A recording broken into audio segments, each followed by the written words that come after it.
The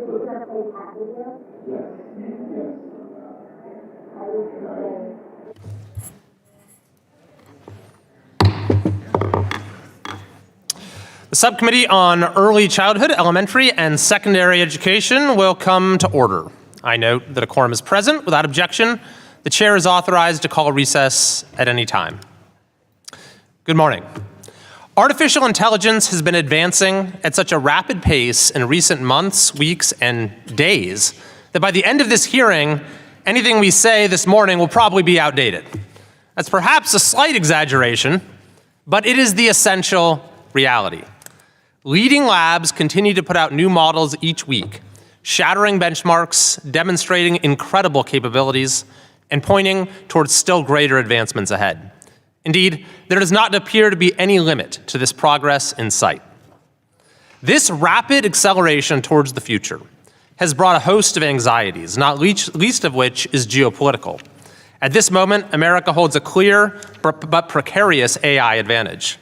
There are also concerns related to jobs, privacy, safety, control, and more broadly, a sense of uncertainty about the social changes that coming breakthroughs will herald and what our world will look like for the next generation. As understandable and important as these concerns are, the bigger picture is one of opportunity and a truly limitless sense of possibility. Even with the state of the art as it now exists, let alone what it will be next week, next year, or a decade from now, we suddenly have tools to address many long-standing challenges in new and powerful ways. Education is one very clear example of that.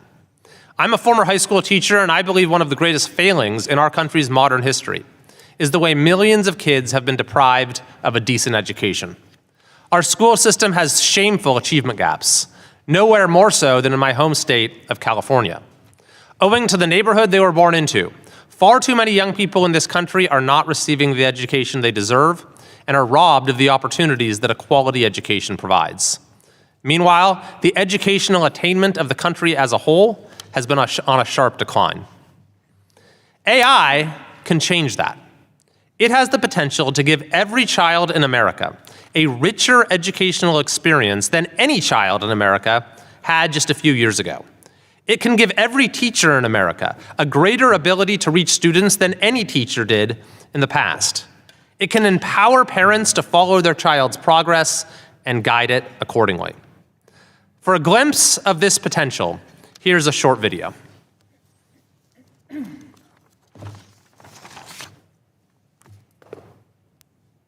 One teacher in a classroom of more than 20 students, it may be hard for them to get around to everyone during a class period. But now with the help of this artificial intelligence tool, students are getting more one-on-one tutoring without replacing that human interaction. What was your nonfiction? Catalina Toledo is enjoying the extra set of instructors in her 10th grade reading class at Santa Lucia's High School. It's a tremendous amount of help because it reiterates everything that I've taught them, and then it allows them to go back and forth with it. It is called Conmigo, an artificial intelligence-powered tool through Khan Academy. That's a supplemental, secure educational program the district was already using. It's the advancement of technology, guys.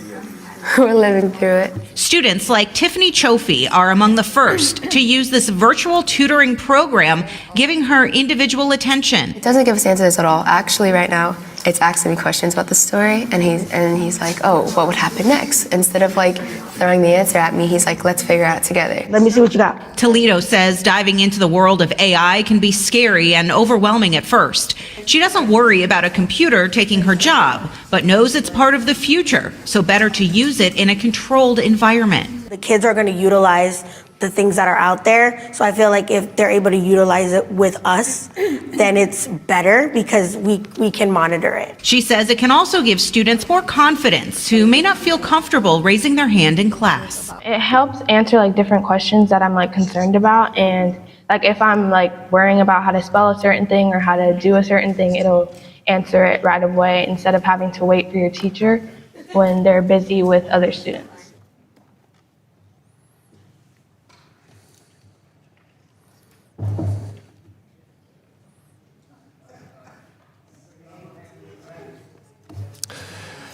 At the most basic level, AI tools like Conmigo from the Khan Academy give every child access to a world-class tutor in any subject. This is no small matter.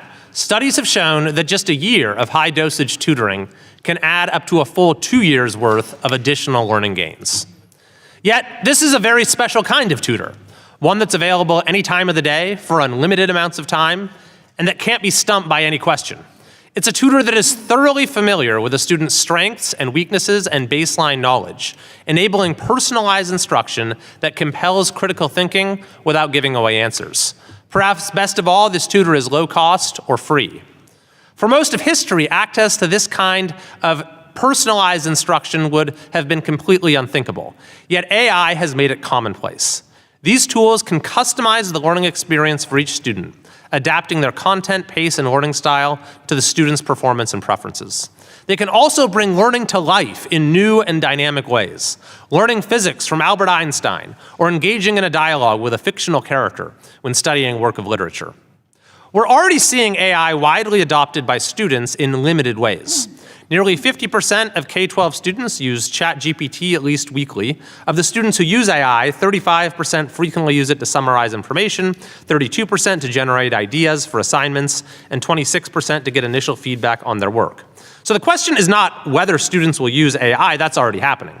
Rather, the question is how schools can support students in using AI responsibly and in unlocking its full potential to advance student achievement. And it's not just students who stand to benefit.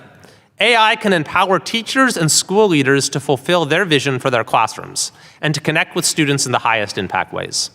AI tools can help with tasks like lesson planning and grading, and can free teachers to focus on the aspects of education that only a caring human can provide. A recent McKinsey analysis found that AI can save teachers up to 13 hours per week. There are also, of course, risks when it comes to AI usage in the classroom.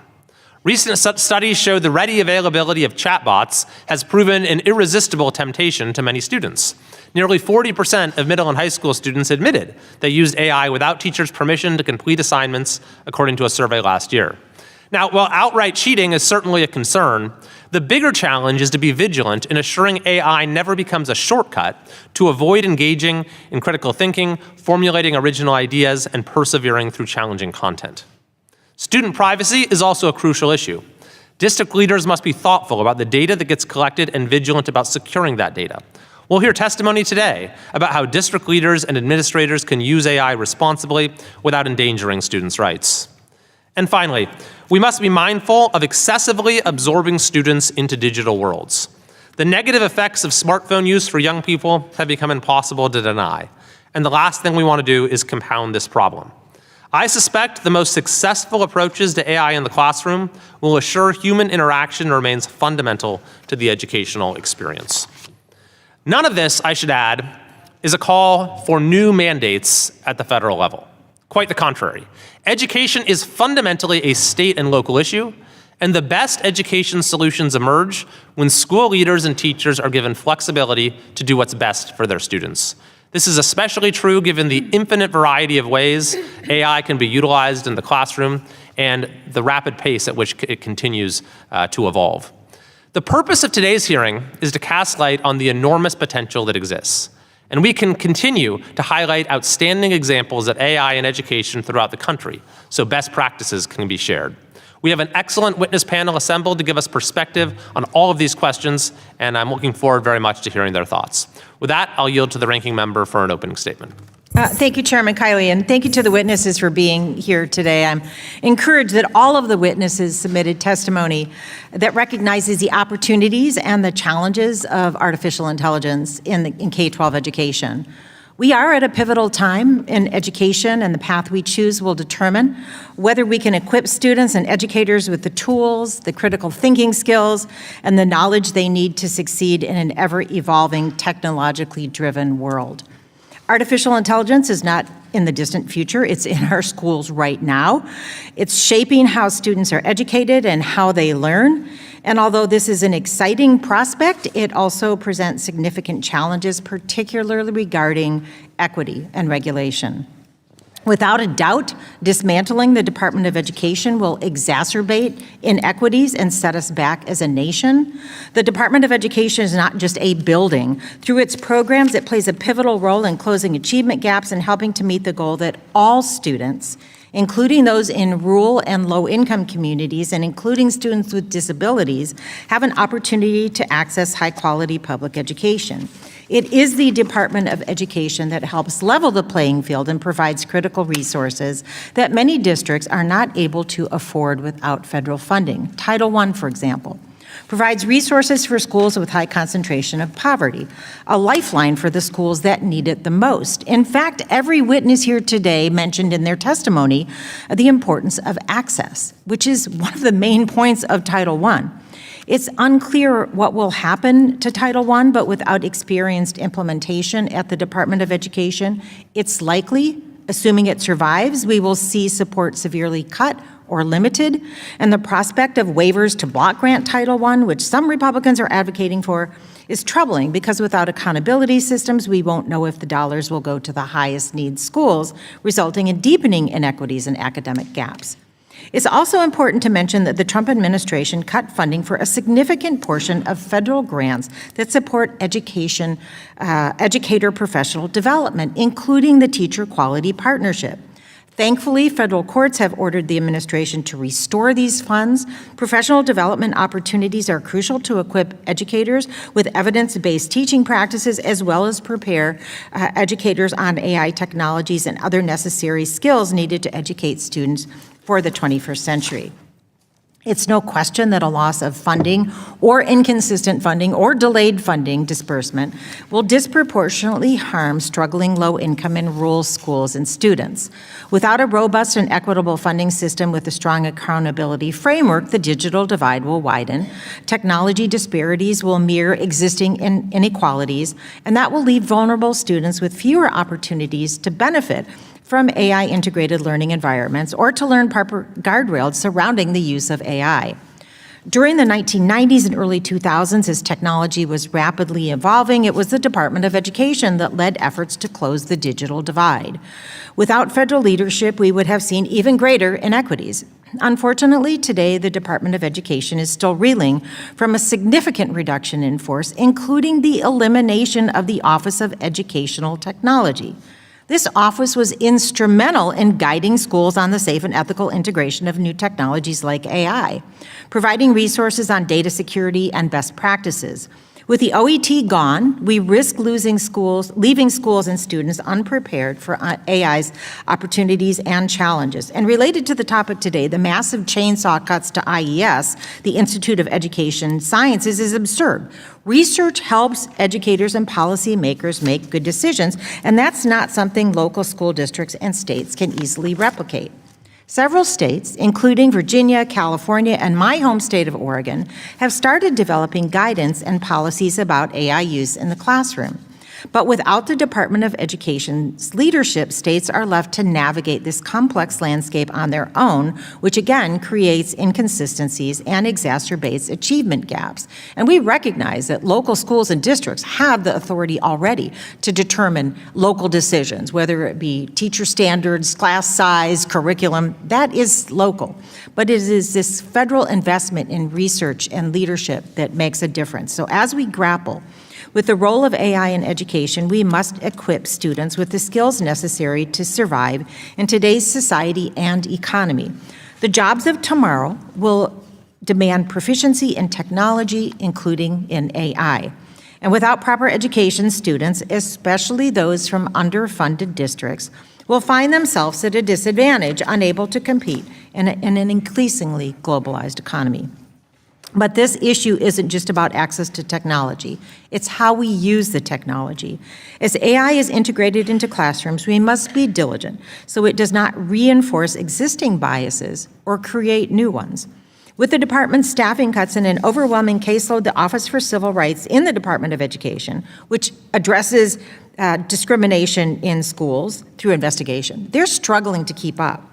We need federal leadership and research to help guide the use of AI in schools so all students, regardless of their zip code, income, race, have the opportunity to learn, grow, and thrive in this new digital age.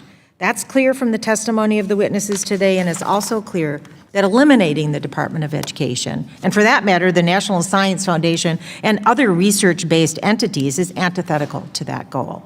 So as we move forward, Democrats are committed to providing equal access to public education for all students. We're looking for reasonable policymakers from either side of the aisle to join us in strengthening local schools by preserving these important federal investments in education and education research. This should not be a partisan issue. It affects every student, teacher, and family in the country, and it most certainly affects our potential for growth and competitiveness in a global economy. I look forward to the conversation, and I yield back the balance of my time. Pursuant to Committee Rule 8C, all members who wish to insert written statements into the record may do so by submitting them to the committee clerk electronically in Microsoft Word format by 5 p.m. 15 days after this hearing. And without objection, the hearing record will remain open for 14 days to allow such statements and other extraneous material noted during the hearing to be submitted for the official hearing record. I note for the subcommittee that some of my colleagues who are not permanent members of this subcommittee may be waiving on for the purpose of today's hearing. I'll now introduce our 4 distinguished witnesses. Our first witness is Dr. Sid Dobrin, the chair of the Department of English at the University of Florida in Gainesville, Florida. Our second witness is Dr. Julia Rafelberg, the CEO of the ILO Group here in Washington, D.C. Our third witness is Ms. Erin Moat, the CEO for Innovate EDU in Brooklyn, New York. And our fourth witness is Mr. Chris Chisholm, the superintendent of the Pearl Public School District in Pearl, Mississippi. We thank the witnesses for being here today, and we look forward to your testimony. Pursuant to committee rules, I would ask that you each limit your oral presentation to a 3-minute summary of your written statement. The clock will count down from 3 minutes as committee members have many questions for you, and we would like to spend as much time as possible on those questions. However, pursuant to Committee Rule 8D and committee practice, we will not cut off your testimony until you reach the 5-minute mark. I'd like to remind the witnesses to be aware of their responsibility to provide accurate information to the subcommittee, and I will first recognize Dr. Dobrin for your testimony. Microphone.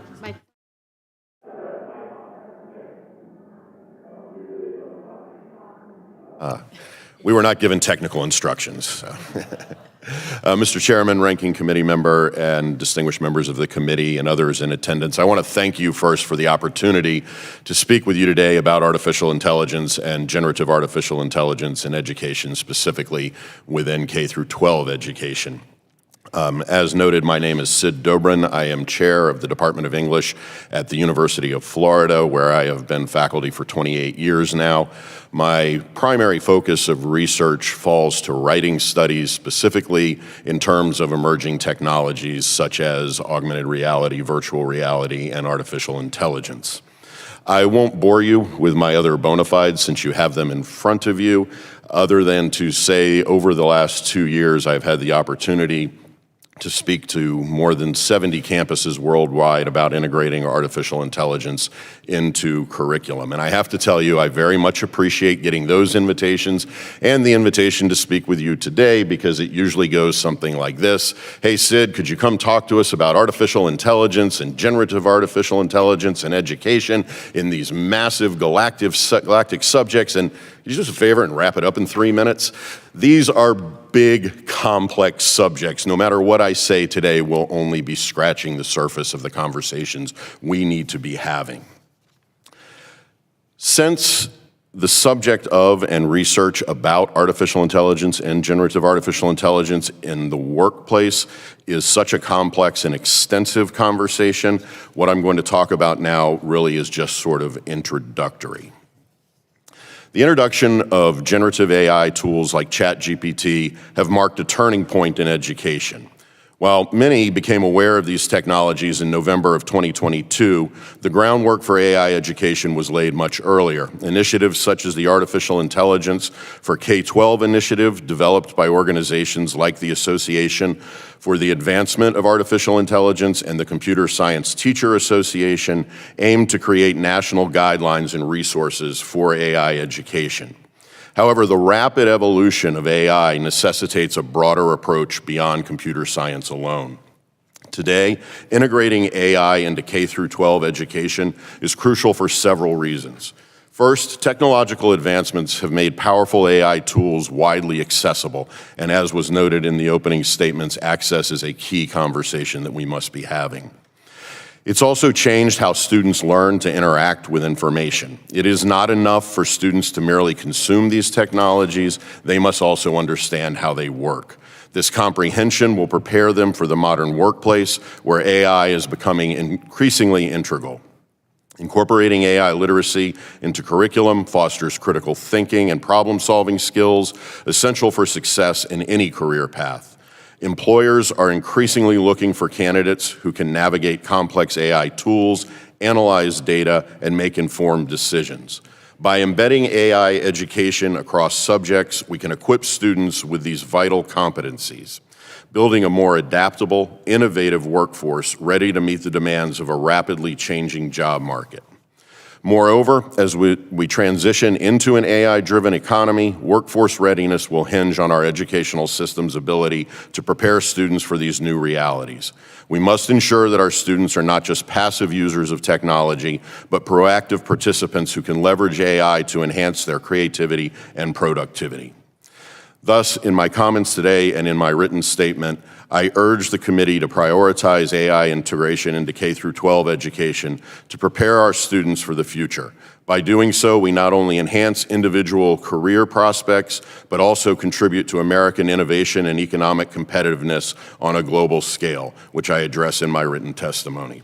I want to thank you for your time and for the opportunity to speak with you about this pressing issue. Thank you. Thanks very much. I'll now recognize Dr. Rafelbehr for your testimony. Thank you.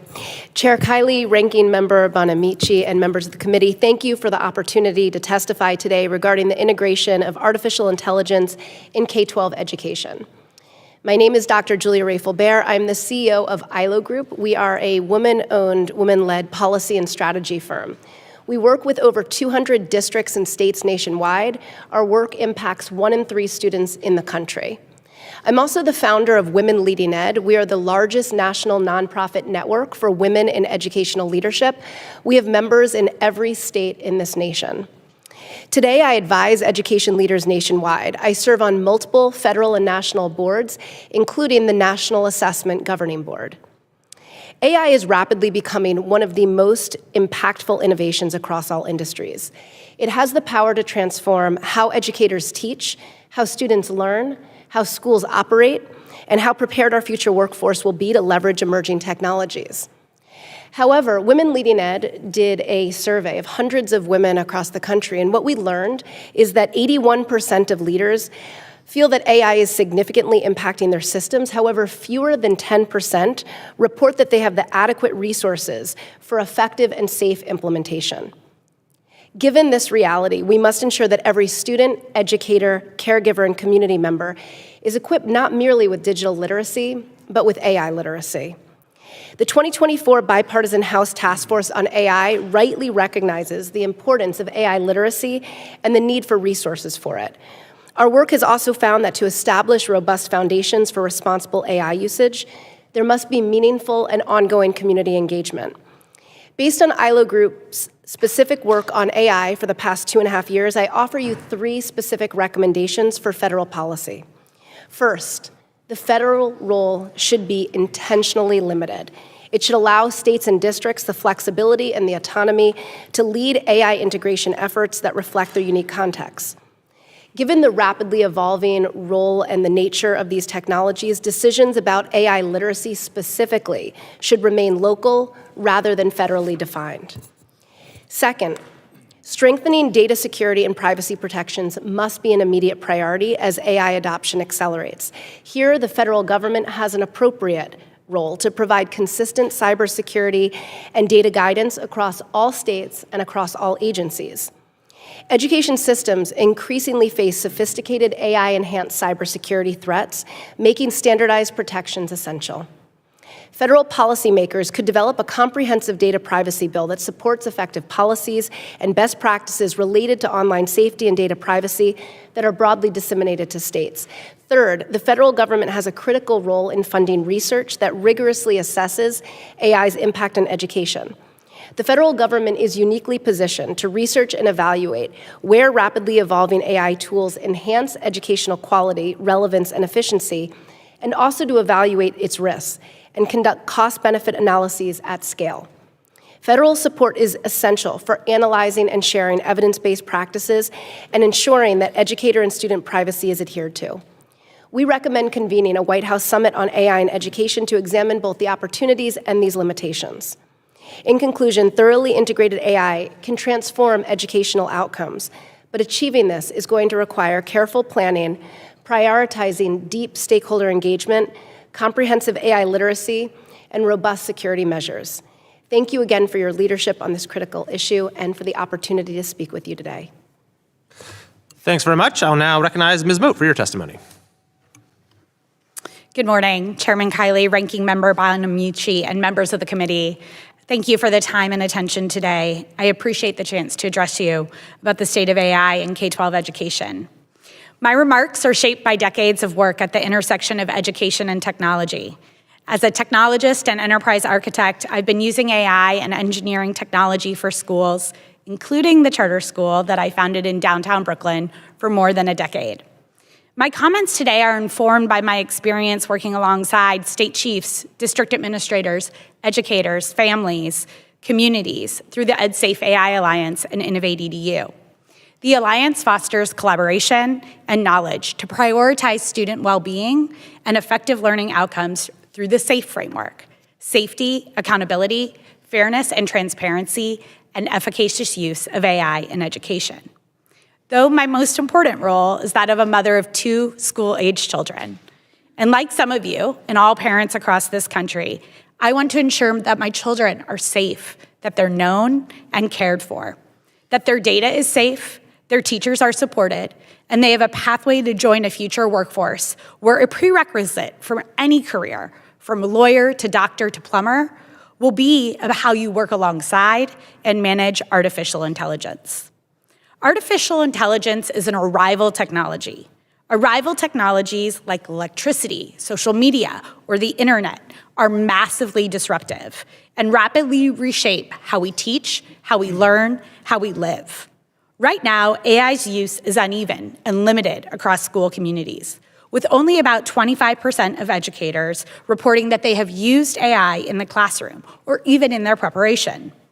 Access to this technology and the resources to support building AI literacy are unevenly distributed. How we support AI in education and its adoption must be about embracing opportunity, access, fairness, especially for our under-resourced rural, urban, and suburban schools and communities. The story of AI in education is one of both promise and peril. AI offers the promise of personalized learning and improved student outcomes. AI's growing capacity to tailor content to each student's pace, including those with disabilities, represents a significant advancement in education technology. However, to unlock personalized learning, AI needs a vast amount of data. This need can raise significant risks regarding how the data is stored, who has access to it, and the potential for its misuse. AI promises to enhance the efficiency of educators and administrators by supporting them with through a range of time-consuming administrative tasks. However, tools must be reliable, safe, and effective. We must work to mitigate the existing biases that exist in these tools, increase algorithmic reliability, and trust in the outputs. A critical aspect to balancing this promise and peril, as my fellow witnesses have said, is AI literacy and investing in professional development for educators and support for students to ethically use this technology. America's education is at a critical juncture, hindered by significant gaps in our own public infrastructure that present barriers to innovation that put our economic prosperity and, frankly, our national security at risk. Relying solely on state-level action for AI literacy and AI deployment is a recipe for fragmentation and missed opportunity. In education, we've seen this before, with a patchwork of student privacy and data laws that create market failures for industry, stifle startups, and limit our ability to harness technology to support educators, students, and families. AI's nature transcends state lines, making a federal framework critical for interstate commerce and essential for maintaining national competitiveness. Industry alone cannot carry this burden. Across-the-board cuts to the U.S. Department of Education, National Science Foundation, Department of Commerce, and other federal agencies pose a significant threat to our nation's ability to meet these demands, including vital education technology support directly to states and districts. Imagine an education system empowered by artificial intelligence, a force as transformative as electricity, the automobile, the internet. With decisive national action, America can create robust infrastructure for AI in education, unlocking personalized learning, enhancing teacher effectiveness, and securing our global leadership by supporting schools and districts. The stakes could not be higher. Either the United States boldly leads, securing prosperity, human flourishing, and technological sovereignty for future generations, or we lose a race as important to this nation as the race for space was. Thank you. Thank you very much. And lastly, I'll recognize Mr. Chisholm for your testimony. Chairman Kiley, Ranking Member Bonamici, and the rest of the members that are here today, I just want to say thank you for the opportunity. It's been a really interesting 18 hours getting here. I didn't think I was going to make it with the flight cancellations, but I am here, and I'm honored to be here to answer a few questions for you guys. I want to take this in a little different direction. You have my written testimony, and my written testimony goes all over the place. There's 10 or 12 topics there. So I really want to cover a couple today that I think are the most important. First and foremost is workforce development. That is something that we need to be focusing on in the K-12 world. I can tell you this, I did a presentation a couple of weeks ago for business and industry. It was open to anybody that could come or wanted to come. And we had people from IT, we had people from insurance, we had people from banking, we had people from all walks of life coming into this. And really, the point of all of this is AI is going to be involved in every branch of business moving forward. It doesn't matter where we go or what we do, and that's global. That's not just Mississippi, that's not just the US, that's globally as well. We're going to see AI in everything that we do. It is going to be the new industrial revolution. And a lot of times in education, we're the last ones to change. You know, it takes us a long time to get things moving. So I've really tried to be on the front end of this and doing a lot of training in our state and teaching people how to use this and the right ways to use it. The second thing is I really want to touch on efficiency. This is a big part of what I do in giving these presentations to other school districts, to other states as well. Efficiency is where this train is driven from. AI can make all of us so much more efficient, and that is teachers, that's students, that's administrators, that's central office personnel. Everything that we do, creating our own agents that can do things for us is how we create that efficiency. And again, it's not as hard as people think it is to create these things. So in the end, ultimately, that's what we're trying to do is create efficiency within schools. And again, I agree with a lot of things that have been said here already. I'm not going to rehash a lot of those. A lot of those are in my written testimony as well. But in the end, what we need to do is continue to move forward. This is not going anywhere. And so we in the K-12 world, we need to respond to this as quickly as possible. I want to end with a story quickly. And I have an English teacher who has 29 years. She can retire anytime that she wants. In fact, she called me this fall and said, I'm going to retire. And I said, I need you to come and talk to me for a few minutes. I don't need you to retire. So she came over and had a discussion with me, and she said, I just can't do it anymore. She said, I'm grading papers every night for 3 and 4 hours a night. It's taking me 8 to 10 days to get this information back to kids. I just can't do it. I need to be a mom. I need to be a wife. I just can't do it anymore. And I said, well, can you spend about an hour with me? And she did. So we created an agent for her. We uploaded the state writing rubric, and basically we took everything that she teaches in writing, from introductory paragraphs to conclusions, transitions, sentence structure, all of these things, and we created an agent for her to use in the classroom. So now she doesn't have to take those papers home and grade them. And understand, the AI is not doing the grading. The AI is a tool that she is using to help grade. So I think, again, that just gives you an example of where we can be so much more efficient in the classrooms as administrators, as teachers across the board. And again, I will certainly take any questions. And again, I am so very proud and honored to be here with you guys. Thank you.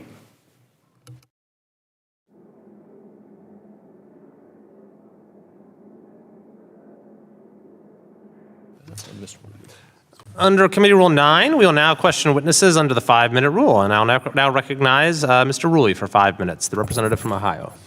Thank you so much, Chairman. I appreciate that. Mr. Chisholm, I think everyone's a little nervous about AI, just in general, but also optimistic for what the future could possibly hold.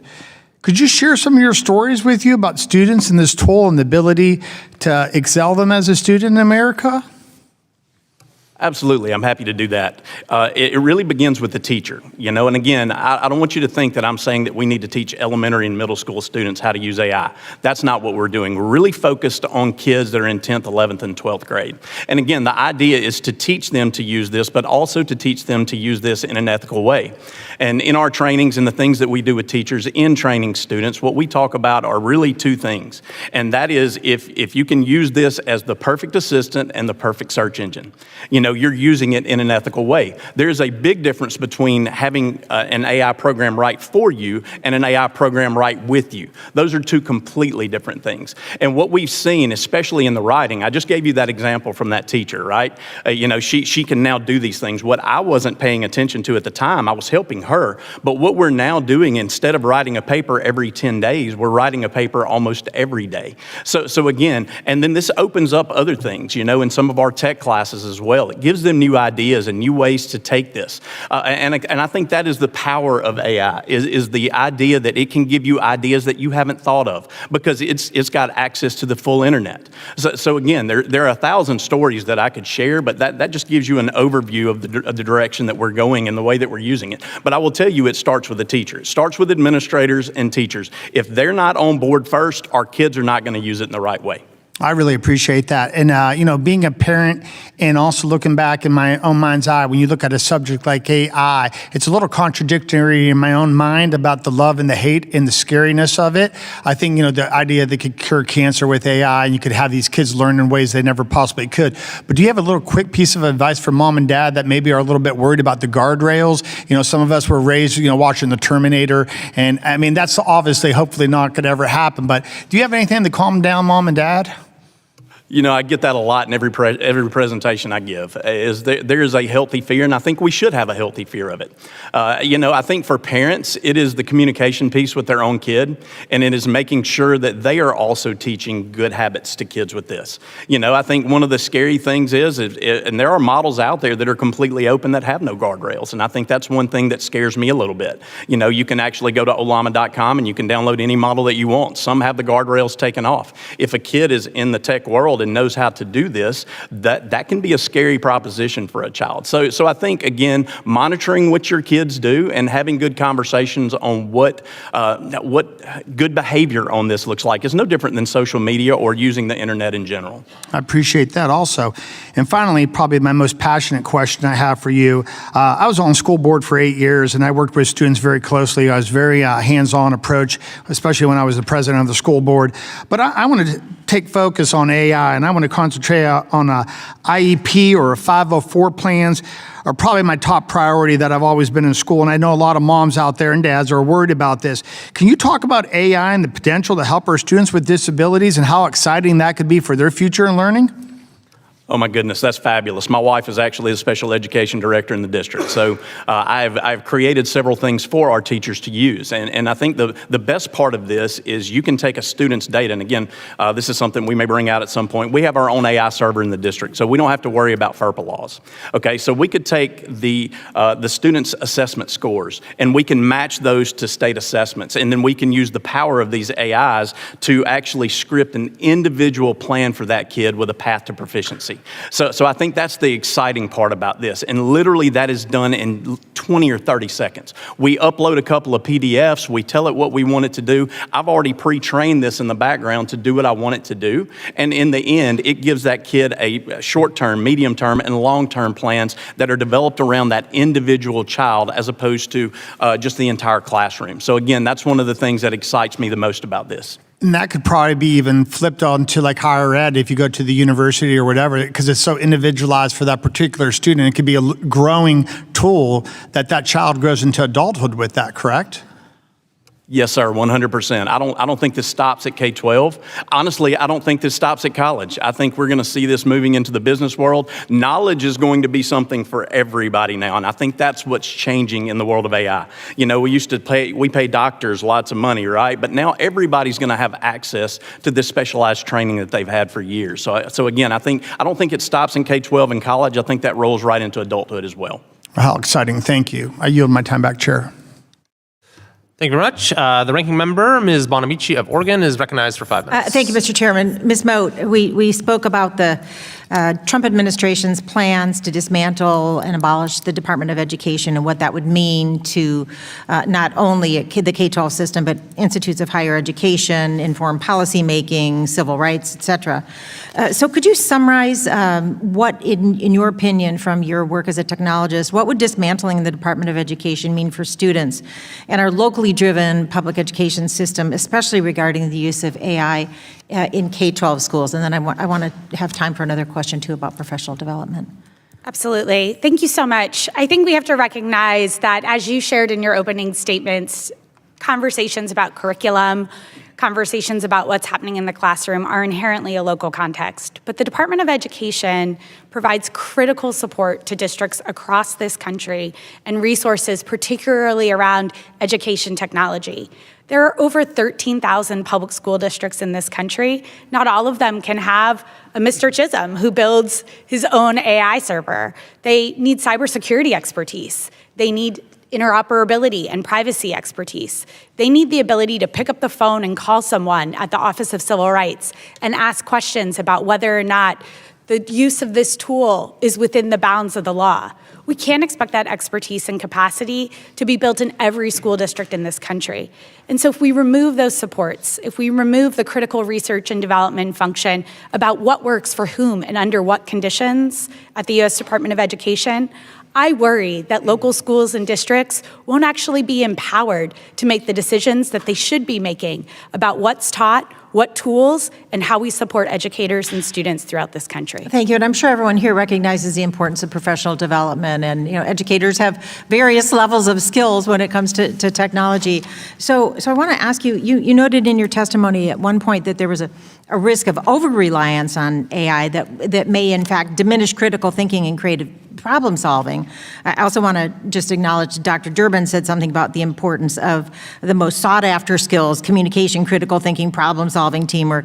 So how would professional development, how does that make a difference, and how would it present new opportunities for educators? How can it inform educators about the risks of AI, and how does the elimination of the Office of Educational Technology and cuts to these professional development programs affect opportunities for teachers who are using or want to use more AI?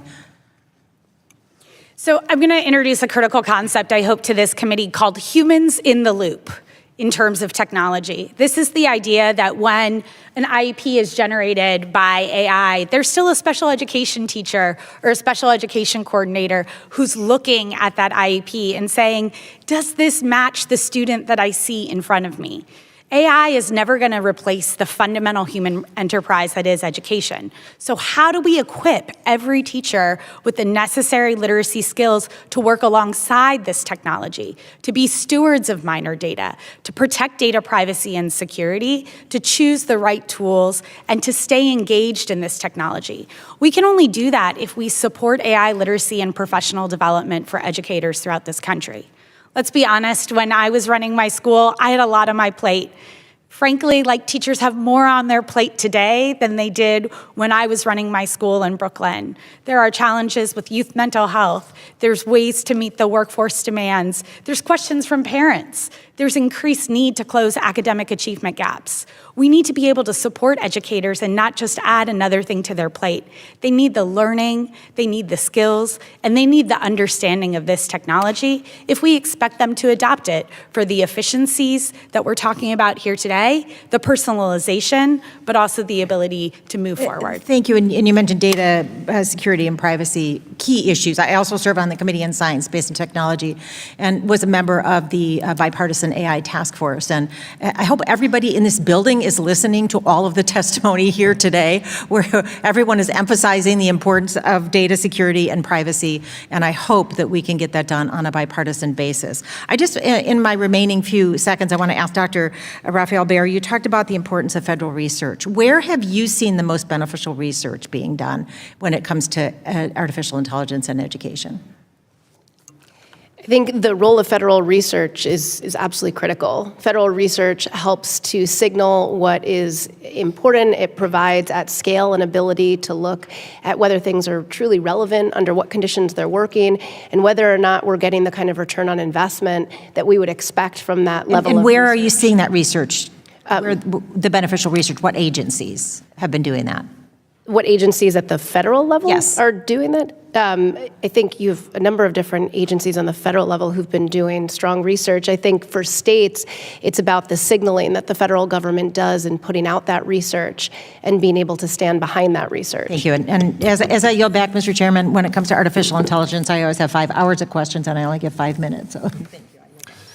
Thank you. The representative from Pennsylvania, Mr. Thompson, is recognized for 5 minutes. Chairman, Ranking Member, thank you so much for this hearing.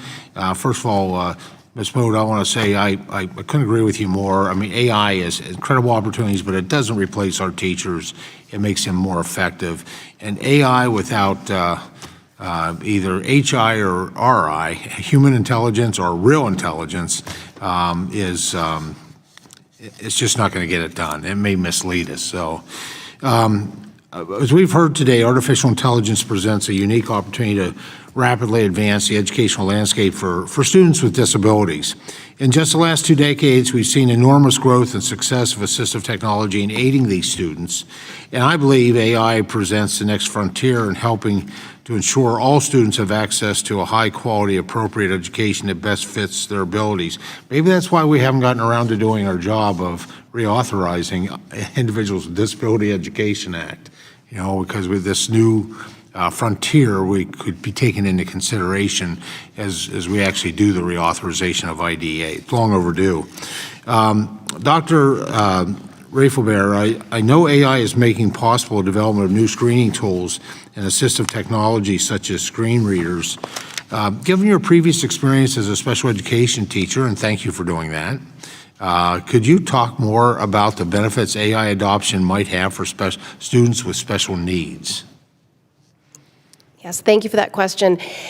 I'm really excited as a former special education teacher about some of the power and the potential, particularly when it comes to things like screeners. I think there are so many opportunities to learn more about our students and to be able to use that information in connected ways to give us a fuller picture about each individual student, helping to unlock new ways to think about supporting them. But I also think that, like all things, this is all very new. And I think being able to really understand and look at the impact of this and see whether or not these screeners and these tools are working the way that we would expect and for what types of students and under what conditions is such an important research function that we need to continue to explore. I think that there has been some really promising early research recently out of Ector County in Texas, where they were looking at the way in which AI could support not the students, but the actual tutors, the individuals who are going in and providing support to those students, and looking at tutors at different skill level. So those who were lower on their skill level, those who were medium in their skill level, and those that were said to be higher performing. And what they found was that AI supported all of them, but particularly those that were lower and middle performing. As a special education teacher, that's really exciting. That means that once we have that information from these screeners and we can better pinpoint areas that we need to support our students, that there are promising and encouraging results from the research around how AI might help all of the adults who are working with our students, but particularly those that need more support themselves to better differentiate and scaffold for those students. And that's something that really excites me. Do you believe that both teachers and schools at this point have the resources they need to ensure students with disabilities can take advantage of these potential benefits? I think the resource question is always a really tricky one. There's a role at every level in terms of resources. There's a federal role, there's states prioritizing resources. And then I think the private sector has a really critical function to play in this world of AI. And I think being able to bring everyone together and doing so in ways where they're partnering effectively and sharing research and information is a vital function, and it's a vital function of our states. It is imperative that our states are leading on this and that our states are collecting data and information and reporting transparently and publicly so that individuals understand what this looks like and how these resources are being used and to what impact. Well, with benefit usually comes some type of risk, and so, for example, imagine the risk of AI-generated images, the spread of bullying tactics, or even AI that has not been properly programmed to work with specific learning disabilities could impact special needs students more than others. And I look forward to talking with you offline because I'm going to run out of time here, but basically looking to see what risks do you see AI adoption posing, particularly for those students who you would advise school leaders to balance those risks with the AI benefits. I think that's a conversation that we need to have as we pursue this. So I look forward to speaking with you further about this. I think it is one of the most important and critical topics that you all could undertake. thank you so much. And Chairman, I yield back. The representative from New York, Mr. Mannion, is recognized for 5 minutes. Thank you, Chairman Kiley and Ranking Member Bonamici for holding this hearing today. Thank you to the witnesses for your detailed testimony and recommendations.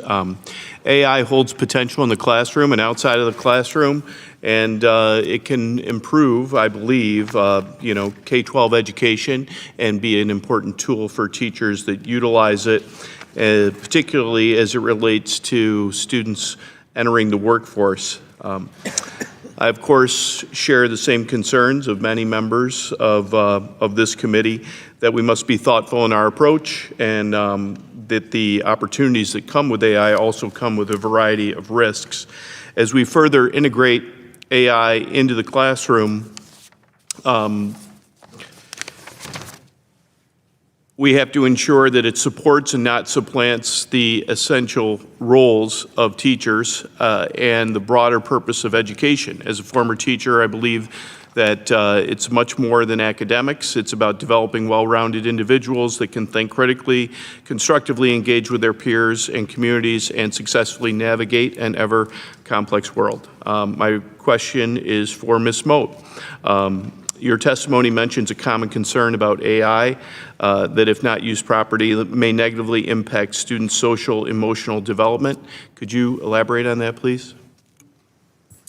Absolutely. So I think all the witnesses have talked about the skills that employers are going to demand in an AI-empowered world. Critical thinking, working in multifunctional teams, thinking about how to do creative problem solving. That happens when you work alongside and with humans. So I'm just going to ask you about the future that we might want. So recently, a Stanford study found that a tool called Replica AI, which allows young people to create a digital twin to engage in conversations with, reduced suicidal ideation by 3%. That's great, 3%. If we get any change in young people's mental health and suicidal ideations, that's great. But last year, the CDC released a study which said one meaningful connection with a human in a school, a bus driver, a teacher, a coach, reduces suicidal ideation in young people by 33%. Do we want 3% or 33%? I would prefer for my young children to have those meaningful connections with adults who are helping them navigate this technology, work alongside it, and thinking about how to have those skills that employers will demand. Thank you for that. My follow-up question was actually going to be about the identification of suicidal warning signs. So I think I'm going to leave your testimony right there and yield back to the chair. The representative from Indiana, Mr. Messmer is recognized for 5 minutes. Thank you, Mr. Chairman. Dr. Ray Fulbert, in your written testimony, you said that states are ideally positioned to support districts in making locally grounded decisions that align with their unique goals. You touched on this during your testimony, but what role do you think states can play uniquely in AI adoption where individual districts might struggle? Thank you for that question. States are, first and foremost, the ones who set the vision for where things are going within their state, and they do so through deep community engagement and understanding where their constituents are, and that is only more true in this moment around AI. I think states also play a critical data collection role. We saw this with internet access and the differences in the kind of quality of access and the unevenness between what students had access to even within a school setting versus what they might have at home or in after school. And we need to look at that in the same way with AI. We know that students are going to have very different experiences, and we're already seeing that in early survey work, where we're seeing higher socioeconomic status students who have more access to paid versions of AI. Those are important things that states should be looking into and should be collecting data about.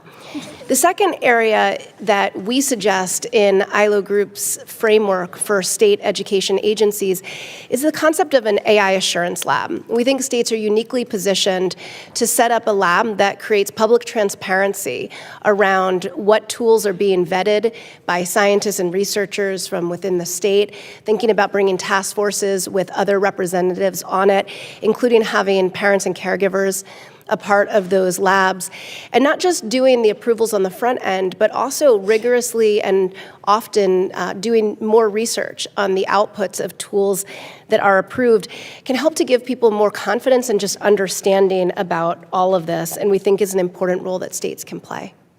Thank you.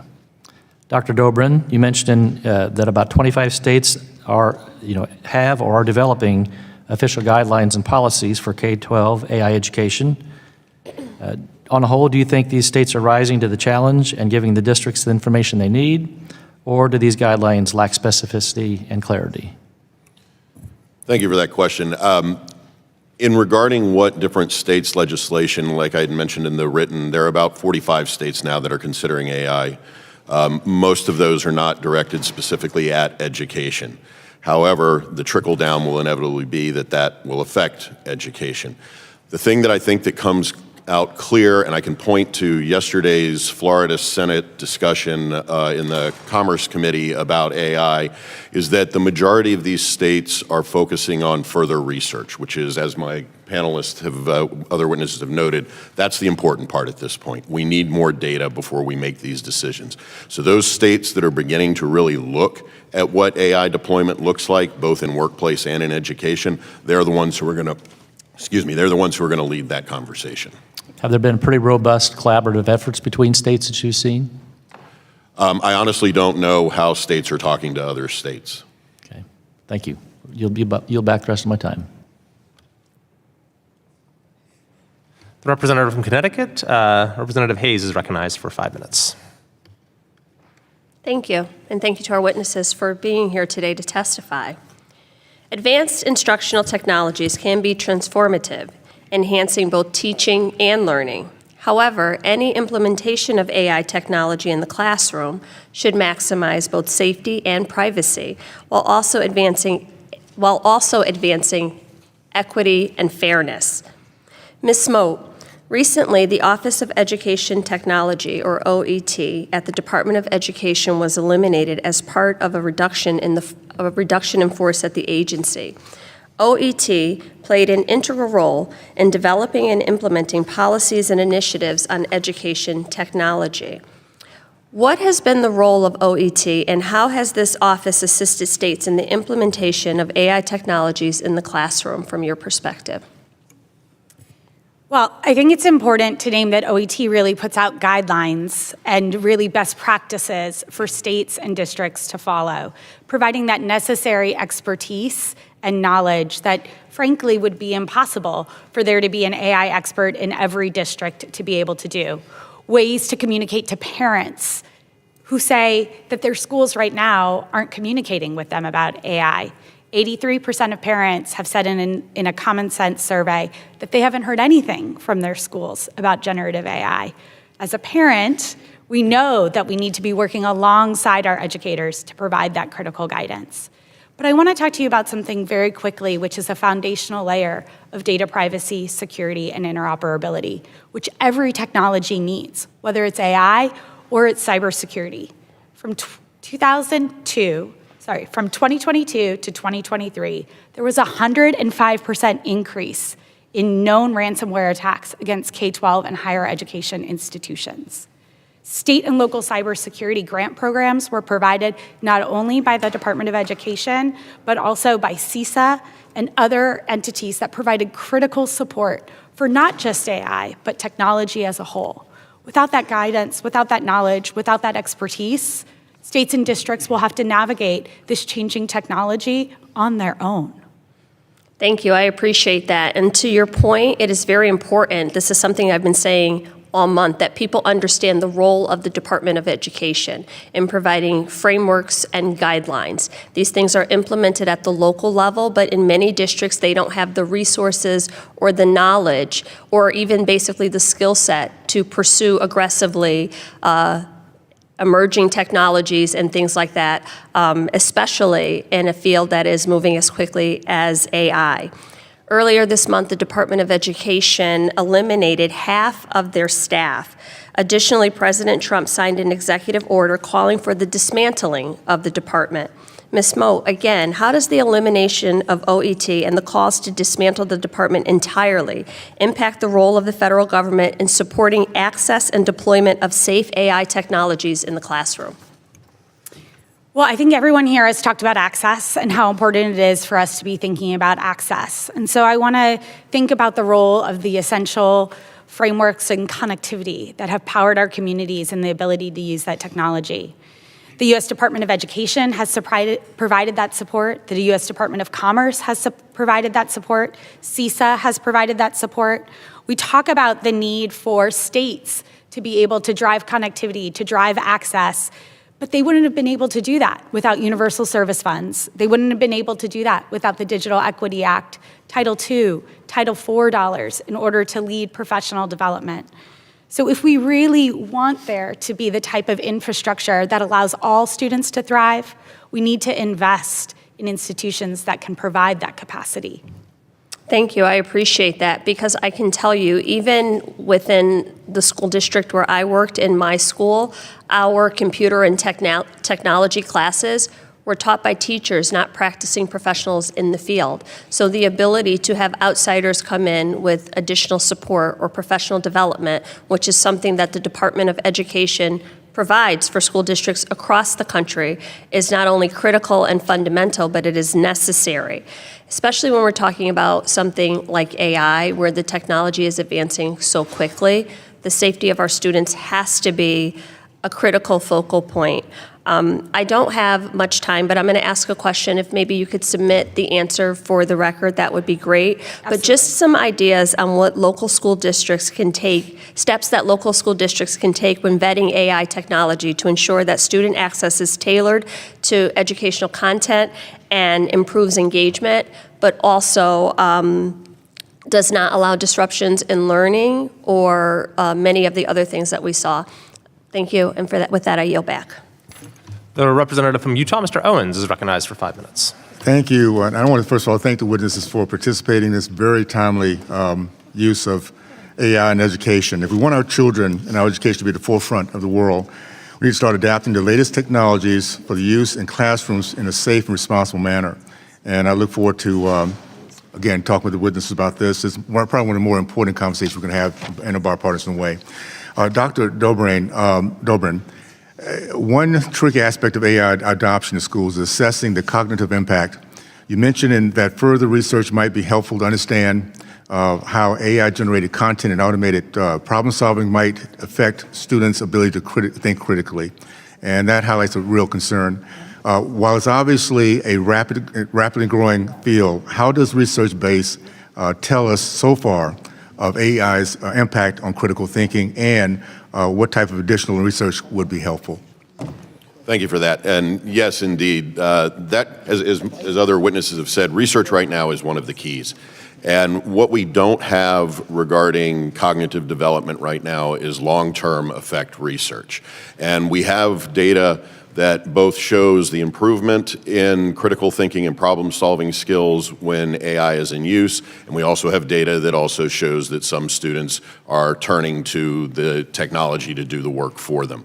I think that the real key here for educators has a lot to do with demystifying how these technologies actually work. In the conversation we've had thus far, we tend to talk about AI as a single thing. AI does this, AI can do this. AI is an umbrella term for a lot of different kinds of technologies. And so when we start looking specifically at cognitive development, part of what we have to think about is how we're using those various kinds of AIs in various contexts. This is one of the reasons that in my work, and this was also brought up by one of the other witnesses earlier, that I emphasize that this is about augmentation, not automation. All AI requires three things: fantastic computing process, lots of data, and human expertise, what was referred to as human in the loop a moment ago. If we can influence that, then part of what we're inherently influencing also is that role of cognitive development, that the human is the one running the process. That, to me, is where the research has to unfold, is how that expertise gets manifest. Okay, thank you so much. Dr. Raifel-Behr, you highlighted the importance of state autonomy in implementing AI literacy and integrating AI tools into the K-12 education. As AI adoption grows across school systems, how can we ensure that all states can develop the necessary frameworks and support structures to ensure the safe and effective AI integration? Well, ILA Group has built now two frameworks, one that is been developed for state education agencies and one for district superintendents. That was based off work that we've been doing with a working group of 40 different districts and states across the country. Beyond creating these frameworks, which are grounded within the political, operational, technical, and fiscal realities of AI implementation, and giving department by department questions to start to consider, we've also rolled out a three-tiered process that begins with deep stakeholder engagement. Our belief is that there is no work that should be getting done on AI that isn't starting first with an incredible amount of listening within your community and within your state. We think that you go from that part of the process to developing ethical guardrails and principles based on the kinds of conversations that are coming up in your community, using that to then develop guidance. And then from there, you can go into larger scale optimization.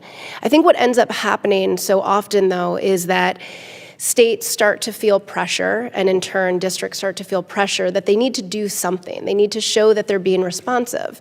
Well-intentioned organizations will provide templates of resources, and then often you'll hear all these data points that, 90% of states have guidance that's up on their websites, but it hasn't trickled down. And it's to the comment that was made earlier about the reality that many parents don't feel like they're even hearing about AI. Well, that's because there's too many templatized guidance and resources being provided without starting with deep stakeholder engagement and listening and bringing these conversations to our communities. We're hearing over and over again from the leading providers that we're moving closer to AGI. Right? The idea that artificial intelligence will have human-like capabilities. That means that we have to be doing even more around stakeholder engagement and communication to make sure that all parents and citizens really understand that. Thank you. Thanks so much. I just want to, and I'm running out of time here. I just want to say real quick to the point of Department of Education. That ship has sailed. We now have to make sure that innovators like yourself are part of this conversation and not bureaucrats in D.C. And I'm excited about the fact we're finally going to be putting this power back in the hands of parents and school teachers and those in the local level. So I'm excited about that process. With that, I'll yield back. Representative Lee of Pennsylvania is recognized for 5 minutes. Thank you, Mr. Chairman, and thank you so much to the panel for your testimony. Artificial intelligence and its algorithms are built by humans and they're trained on data that's created by humans, which means it shouldn't come as a surprise to anyone that AI often reinforces the same implicit and explicit biases that humans carry, classism or sexism, racism, ableism. I just want to really lift up that we can't ignore the capacity of AI to deepen the systemic inequalities already facing marginalized communities, and AI in K through 12 schools isn't any different. With a dismantled Department of Education, where a drastically reduced Office of Civil Rights, or excuse me, Office for Civil Rights is being weaponized to undercut students' civil rights, K to 12 schools are unprepared to address the vast inequities that can come with AI. So we should be especially concerned about rapidly expanding school surveillance AI that includes facial recognition technology with error rates of 35% for Black girls, and online chat monitoring and so-called aggression detection that is layered with racialized assumptions about communication. Much of this surveillance technology is an extension of histories of scientific racism and eugenics. Ms. Moat, in your testimony, you referenced a resource created last year by the Department of Education on avoiding the discriminatory use of artificial intelligence. The Department of Education under the last administration created this resource to inform schools of how AI can violate student civil rights. It included examples like facial recognition, consistently misidentifying Black students, and predictive algorithms flagging Black students as more likely to carry out disciplinary infractions. So without resources like this from the Department of Education, are schools equipped to keep students' civil rights intact when deploying AI surveillance? It's important to name that there's no tool, as you mentioned, in education that is without bias. Every tool in use in America's classrooms today has algorithmic unreliability or bias built in because it's built by humans. And as you so aptly mentioned, it repeats the bias that's already in existing data sets or the bias that is held by the developers themselves. There's tools to mitigate this effect. Something called reweighting, which allows you to actually index for students with disabilities or students from subgroups. But in order to do that, to have the data to be able to train those models to be more equitable, to be more fair, to offer opportunity for every student, you need data and data infrastructure. And right now, we are seeing a dismantling of our data infrastructure at the federal level. The very data sets that would allow industry, that would allow researchers, that would allow others to use that data to be able to train these tools to mitigate bias. It's really important that we name that there's no way to eliminate bias, but we can provide guidance, like the guidance you mentioned, provide data for training, and work alongside industry to mitigate bias that exists in these tools. Yeah, thank you. But the fact that we can no longer rely on the Department of Education to serve its key functions, including its jobs of safeguarding students against discriminatory AI surveillance, is especially concerning, since school surveillance technology is a multi-billion-dollar industry that seems to really elude oversight and accountability. So, Ms. Moat, do the companies selling their AI surveillance to schools typically evaluate their algorithms for racial bias? And how important is it that these companies evaluate and monitor their products to mitigate that bias? One challenge for all companies that are using AI right now is they can only look at the data that they have themselves. So let me go back to my days of making copies in the copy room. Has anyone ever made a Xerox of a paper and then you make a Xerox of it again and then you make a Xerox of it again, and over time that copy degrades? If you only test your tool against the data that you have yourself, it's not going to be able to surface the bias or to surface the challenges that might be within that tool. And so we need to provide an infrastructure for industry to walk alongside schools and districts to be able to make sure their tools are equitable. Thank you. I just want to really quickly, in the 2023 survey by the Center for Democracy and Technology, almost 40% of teachers reported that sensitive student data was being shared with law enforcement and being used in predictive policing algorithms to identify children who may commit future criminal behavior. And this was closer to 50% of teachers at schools receiving Title I funding and closer to 60% of special education teachers. I wanted to mention that before I kind of just conclude, because without guidance, accountability, and oversight from a functioning Department of Education, AI surveillance in schools will exacerbate the school-to-prison pipeline and cause irreversible harm to Black, brown, and other vulnerable communities. It's why I introduced a piece of legislation last year that will require the federal agency using AI to establish a dedicated civil rights office to identify, prevent, and address algorithmic biases. But that's just scratching the surface. We know that there's so much more to do. So I thank you so much for your time, and I yield back. I'll now recognize myself for 5 minutes. One of the reasons that I wanted to hold this hearing on AI in education is not only because I think the potential is so incredible in the specific context of education, but also because I think it offers a window into just how transformational the technological changes that we're experiencing right now are going to be across all sectors of society, which I think is something that really policymakers and the public at large is starting to get to wake up to a little bit. And there's been some references to that during today's hearing. Specifically, Ms. Moat, you mentioned this is a technology on par with electricity. Ms. Rafael Bear, am I saying that correctly? Close enough, Rafael Bear.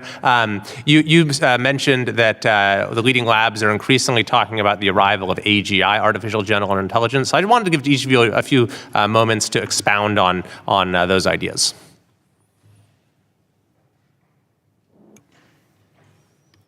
Well, an arrival technology, right? This is electricity, this is the internet, this is automobiles.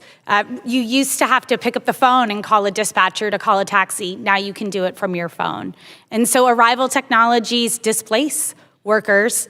They can require new skills and competencies, but they also require a level of support in disrupting of existing systems so that they can be embraced across industry rather than having them replace humans. I think the work that is happening right now in terms of what Congress can do, our colleagues have really mentioned the need for research and development, the support for public data and infrastructure, the need for some set of guidelines and guardrails, supporting educator professional development, providing equitable access, and this body really convening collaboration and dialogue. If we're to meet this moment, we need to do it together. Great, I look forward to the opportunity. You bet. Thank you for the opportunity to share more on this. I think that the fact that we are hearing over and over again that we are getting closer and closer to AGI is something that concerns me a great deal, that this is not a conversation that is more commonplace across America right now. The fact that once again we're in a moment where it feels like we're asking our education system to take on something that's actually a societal issue. And I see this and hear this every single day from state and district superintendents who earnestly want to move forward on this work, but are really concerned about cybersecurity and data.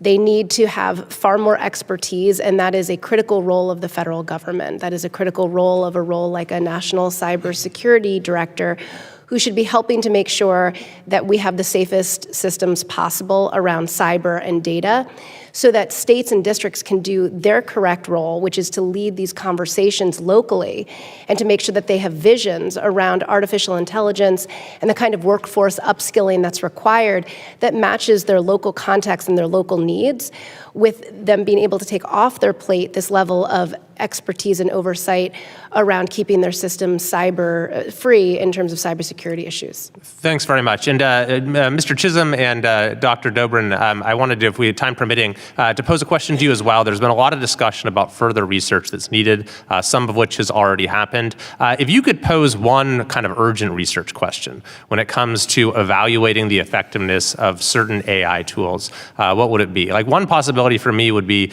the immersiveness of the tool. You know, you could have a sort of animated Einstein teach you physics. You could have a text-based Einstein teach you physics. If we have a sufficiently developed VR, you could actually float through the cosmos as it happens. So that might be one area to look. But what would be the research questions that are most urgent? I'll go ahead. I really think, I love the idea, especially with students, but I'm really focused on the teacher side of things because we have to have teachers to get to students. So for me, it's really teacher efficacy. I think that's the big thing. How can we use this to make them better and more efficient at what they do? So again, I don't have that 28, 29, 30-year veteran that wants to walk out the door. She wants to stay. You know, the teacher that I talked about earlier, she's staying with us. She's not going to retire. So to me, it is about teacher efficacy. And I think that is the primary focus for me. Great. Dr. Dobrin? I would pick up on something we've already been discussing, and that's access. I think there needs to be longer-term research on not just where access is available, for instance, in Appalachia in the Southwest where broadband is not as easily accessible, but more so what happens in the distinction between our students who only have access to the free data sets, the free LLMs, GPT, Gemini, Copilot, as opposed to those students who have the socioeconomic access to proprietary data sets and to platforms that are more disciplinarily specific. We need to figure out the differences of what happens with those access points. That is an interesting question. I mean, one of the things we see happening, though, is that what is the paid tier this month is available to the free tier next month. So there is this sort of, democratizing aspect to the technology. With that, the representative from Florida, Ms. Wilson, is recognized for 5 minutes. Thank you, Chairman Kiley and Ranking Member Bonamici, for today's hearing. Thank you so much. And thank you to our witnesses for being here today. As you know, public schools are the backbone of our democracy. And as AI continues to be implemented in our education system, we must work in addressing its potential and worry about the disparities that come with its implementation. Clearly, education has some big challenges with AI, but this committee is missing the real crisis, the dismantling of the Department of Education. It's absurd to envision a bright future for our students when the Office of Education Technology, vital for AI oversight, has just been shut down. And it's even more absurd for this subcommittee to ignore the wrecking ball crashing into our public school systems across the nation right now by abolishing the Department of Education.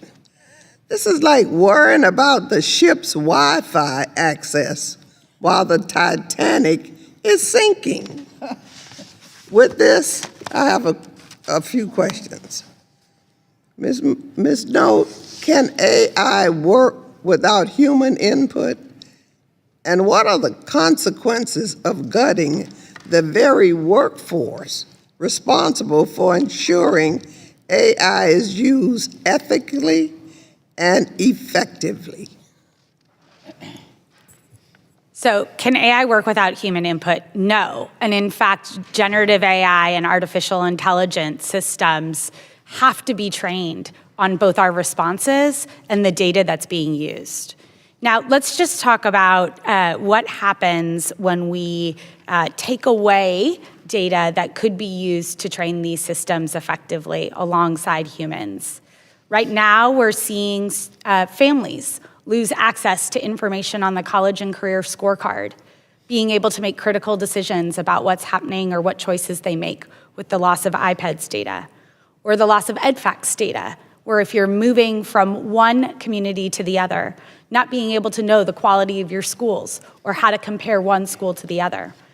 This vital support that is provided not just by the humans who are helping guide local districts and states, but also that are guiding families through the provision of open access data sets and knowledge is a critical role that if we lose, our families will be less informed, our students will be less prepared, and our educators will be left without the resources they need.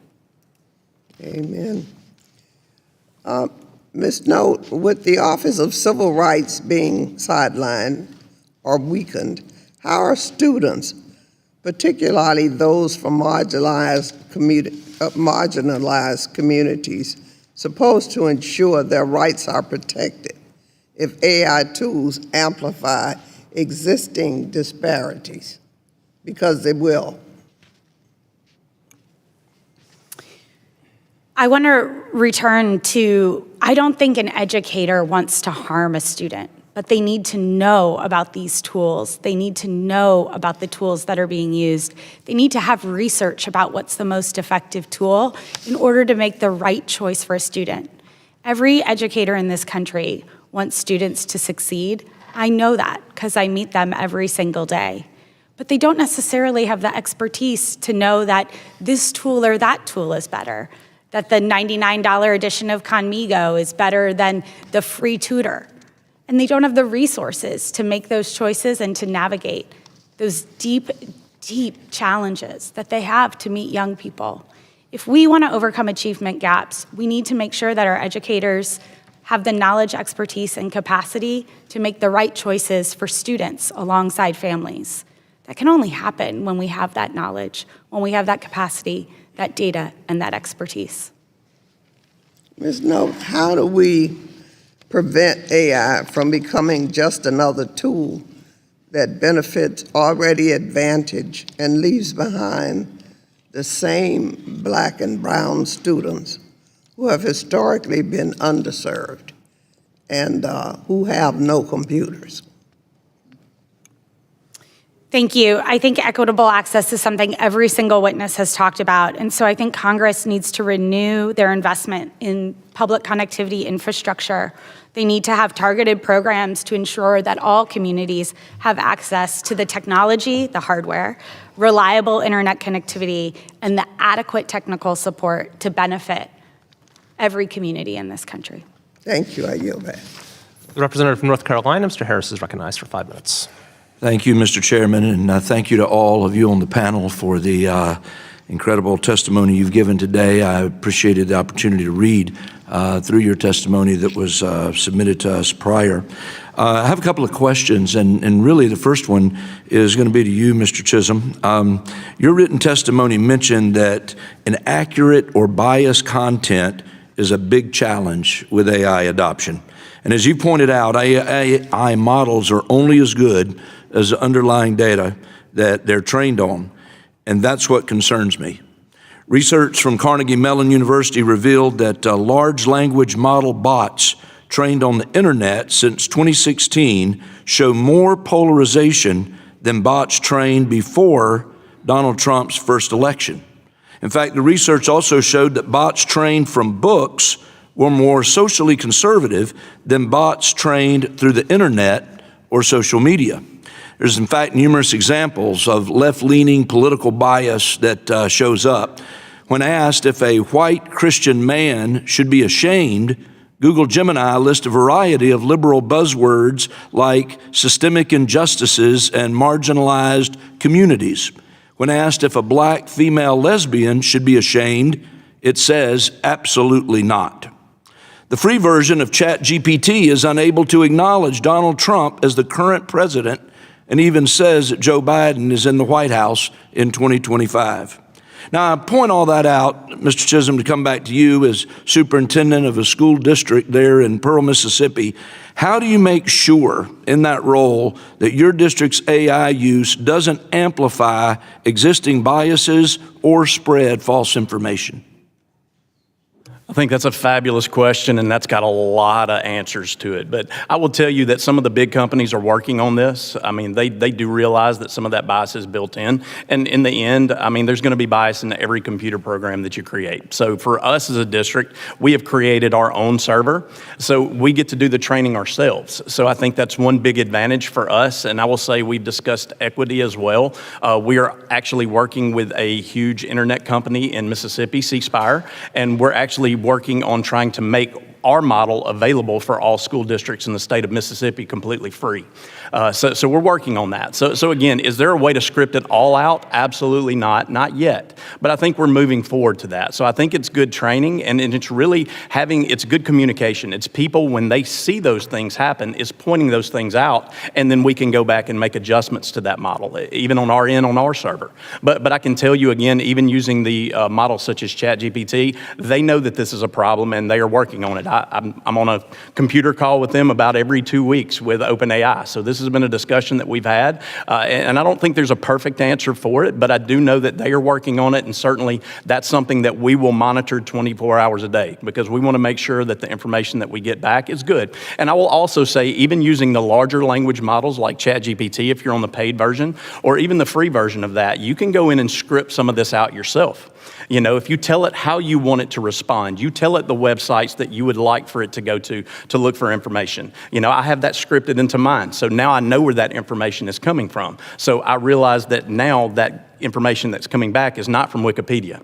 It's good information from the sites that I determined that I want it to come from. So there are ways around that, even though the model itself doesn't fix it. And are you finding that schools should be wary of the development behind AI bots and be selective about the programs they use in their schools? Oh, absolutely, 100%. I think going through all of this information and getting really good information, again, if we were to go with a company, a large company, that would be a multi-week investigation into what they do and how they do it before I put it in front of kids. Gotcha. Thank you, sir. Dr. Raphael Behr, in your recommendations for policymakers, you mentioned that the federal role should be intentionally limited. I agree, especially since this administration and obviously the direction we're moving will be working to eliminate the federal role in education entirely. What would you say to someone who argues that the federal role should be unlimited rather than limited, and what kind of detrimental effects would overregulation have on schools? Well, I think we've been talking about this so much in this committee. This is moving too fast. There is nothing that the federal government would put on paper that isn't going to be outdated even a couple of months from now. And it is imperative that states have the ability and the flexibility to make these decisions within their own context and allowing districts the ability to innovate. It's critical that the federal government not play a role in defining things like AI literacy or AI curriculum. Curriculum and content all should be left to local levels. However, I think the place that is really critical is around cybersecurity and data privacy. Okay. Well, thank you. Mr. Chairman, with that, I yield back. The representative from North Carolina, Ms. Adams, is recognized for 5 minutes. Thank you, Mr. Chairman, and thank you to our witnesses for being here today. Last month, Charlotte-Mecklenburg Schools, one of the largest districts in North Carolina, launched a bold district-wide effort to shape a community vision for AI in education. They're inviting parents and teachers and students to the table, not just to respond to change, but to lead it. And that's the kind of leadership that we need. But instead, the leadership that we're seeing at the federal level is tying our schools' hands with budget cuts, with confusion, with political agendas that have absolutely nothing to do with what's best for our most disadvantaged kids. The kids on free and reduced lunch, the kids who rely on Medicaid, the kids whose only option is public school. AI is already reshaping our classrooms. And so the real question is, how are we helping schools use it responsibly, or are we leaving them to figure it out on their own? And so here's what I've been hearing from educators, from parents, and my own daughter, who was a public school principal. The promise of AI is real, but so are the risks. And we've already seen cases where, as I reiterate, my colleague Representative Lee has said, AI tools flag Black parents for plagiarism at higher rates than their peers. And that's not innovation, that's bias, plain and simple. So Ms. Moat, AI isn't just showing up in lesson plans.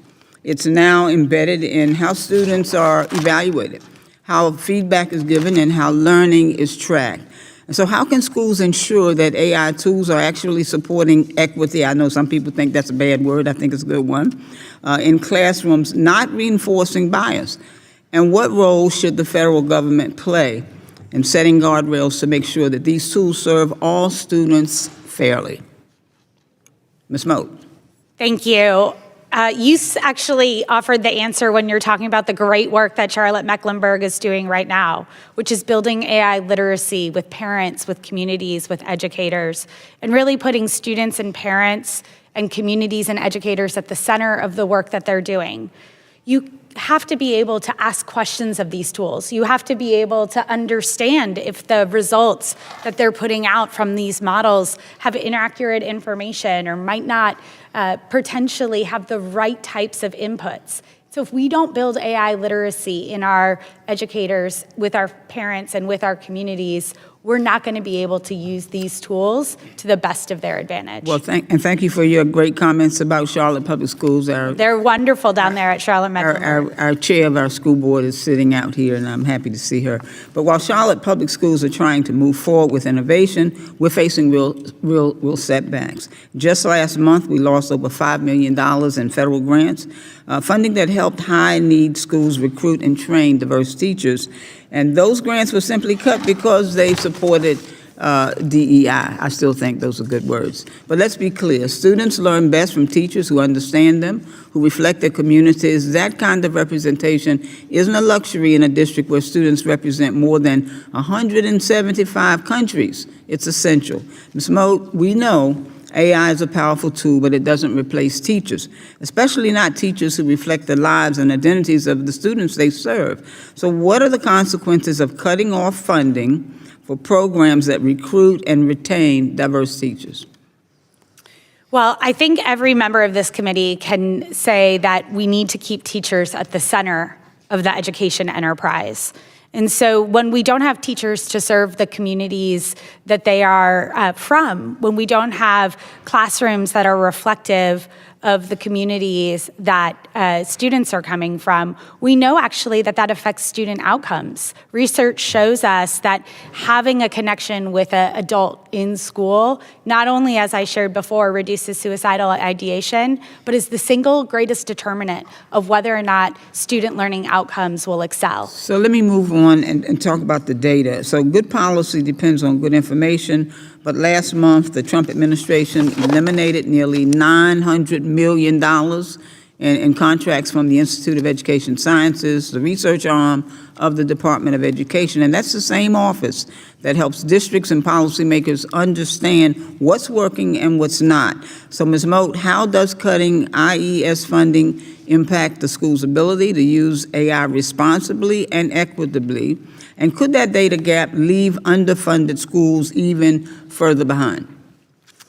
Yes, if we don't know what works for whom and under what conditions, how can we choose the right tools for students from all backgrounds? Thank you, Ms. Moat. And if we want students to succeed in the age of AI, we can't just chase shiny new tools. We have to invest in the people, in the research and the infrastructure that make innovation safe and meaningful. And I thank you all very much. Mr. Chair, I'm going to yield back those few other minutes that I have. Thank you. Representative from Pennsylvania, Mr. McKenzie, is recognized for 5 minutes.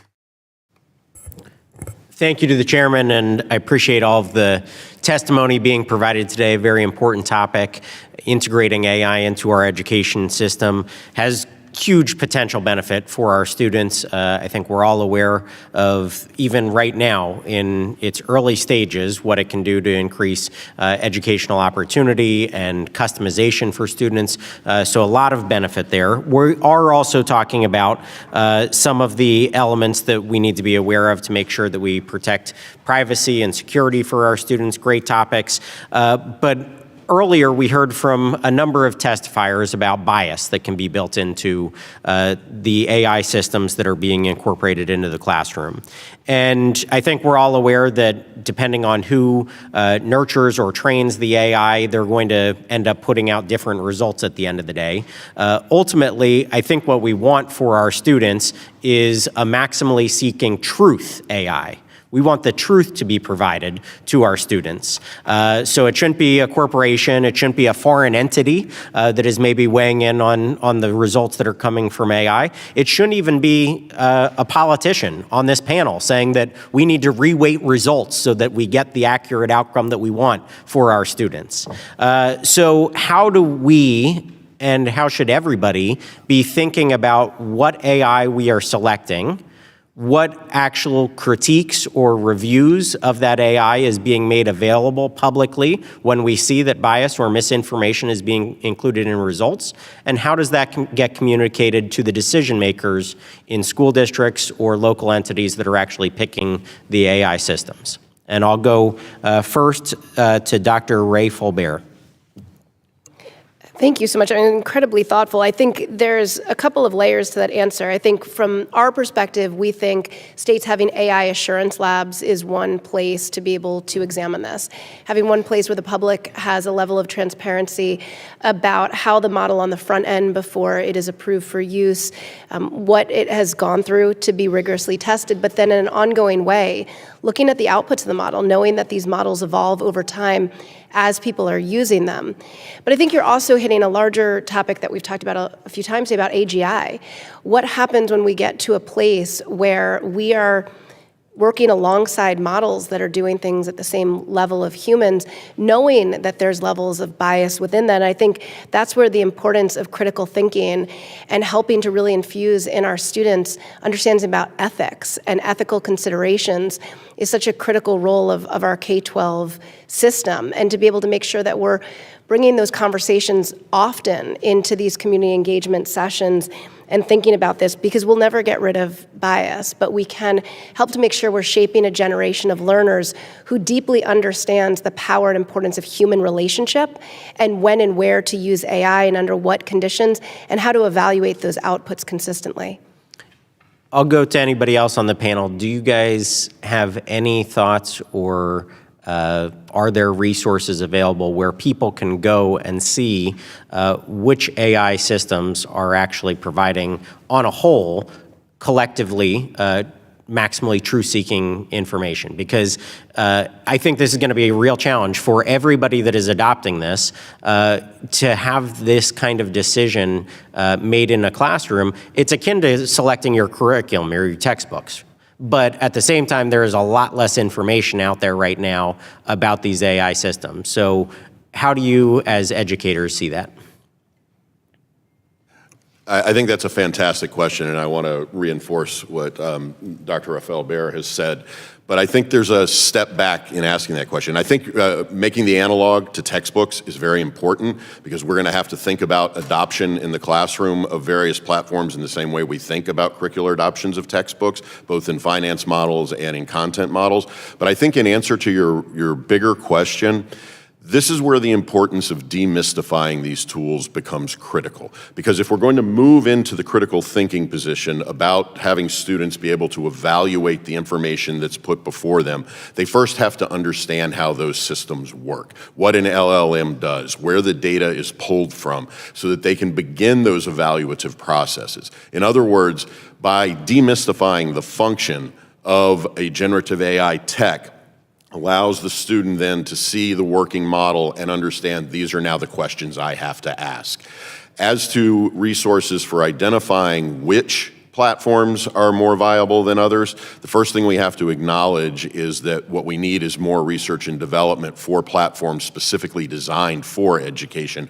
We do a lot in education of retrofitting to technologies that have already existed and been put in play in industry and other places.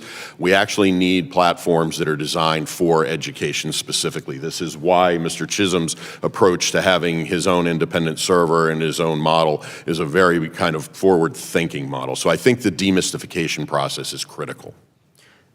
Well, I will wrap up. We are over time, but I want to thank all of you again for your very thoughtful input today. I think this is, again, an incredibly important topic as we look to advance education in our country. And I appreciate particularly that last point about demystifying the systems, because I'll date myself very quickly here. When I was growing up, scientific calculators were a new invention.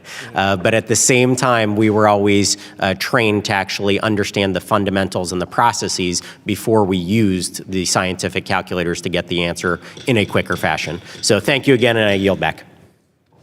The representative from Illinois, Ms. Miller, is recognized for 5 minutes. Thank you, and thank you to all the witnesses who have come. This is a very interesting conversation.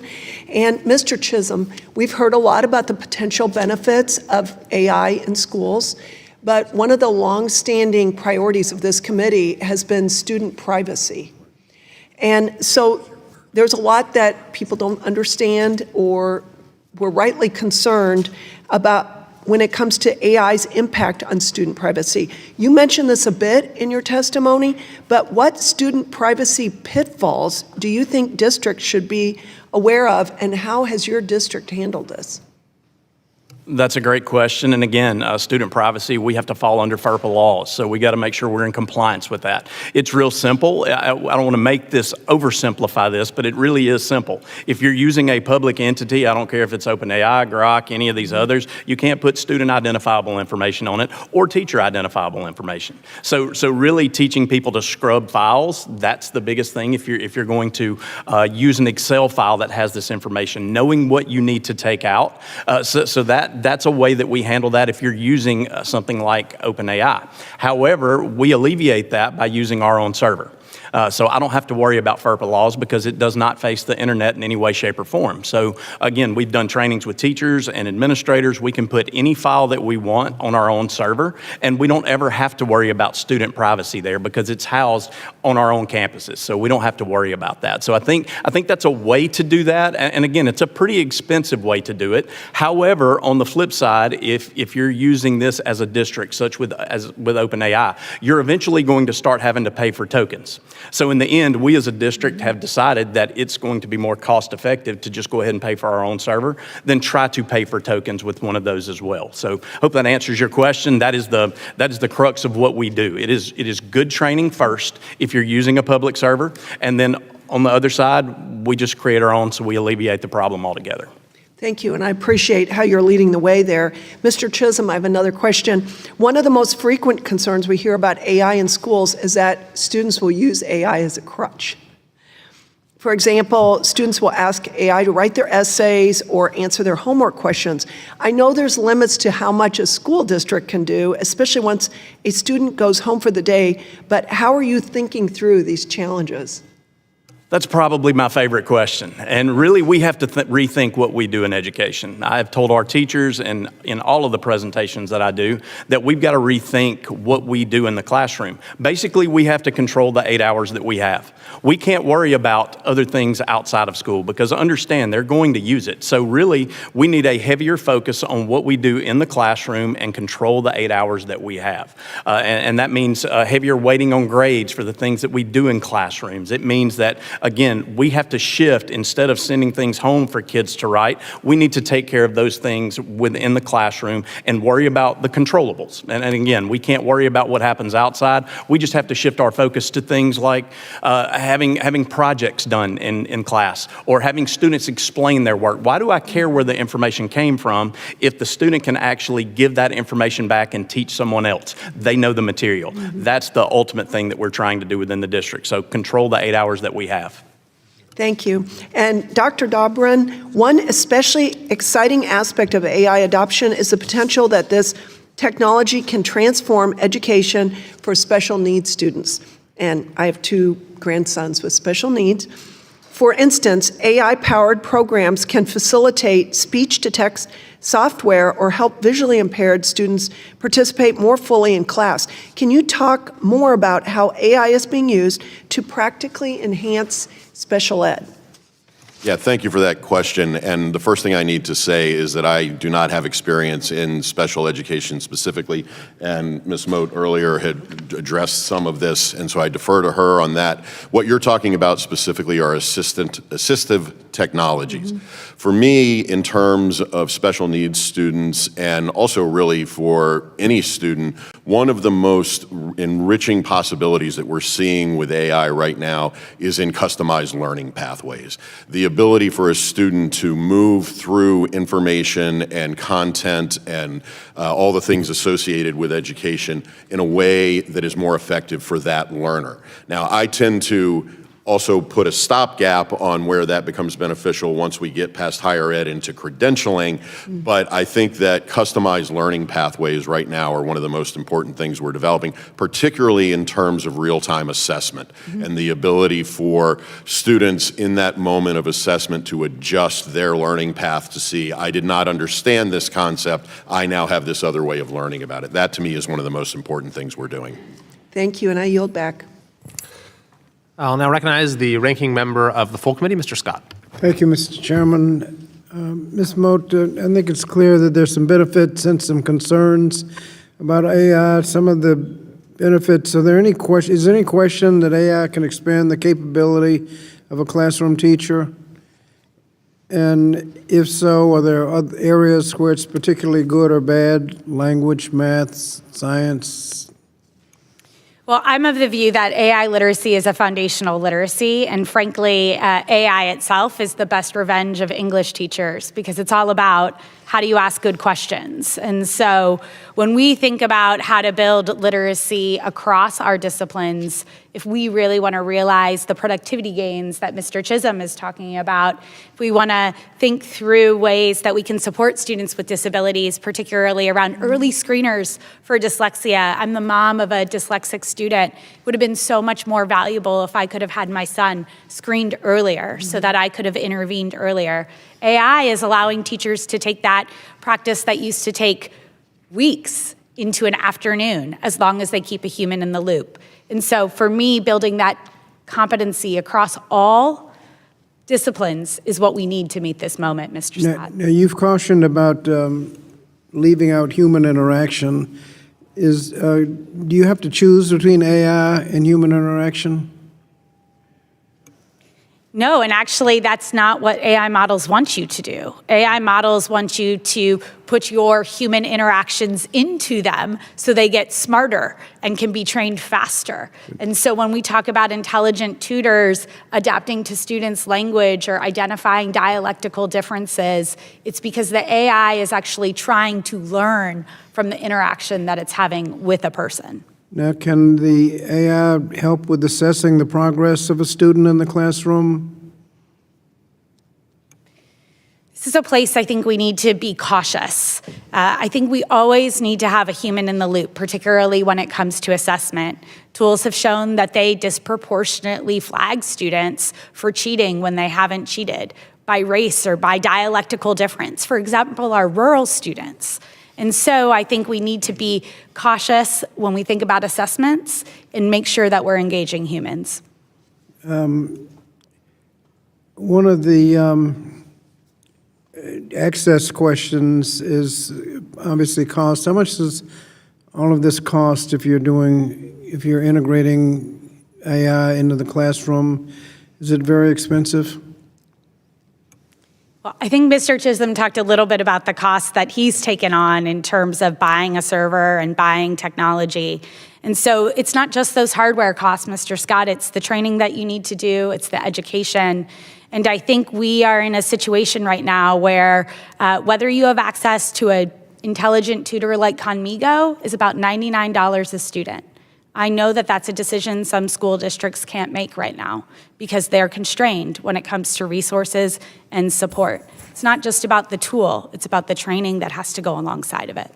Well, I guess getting benefits to everyone on an equitable basis, what are some of the other barriers?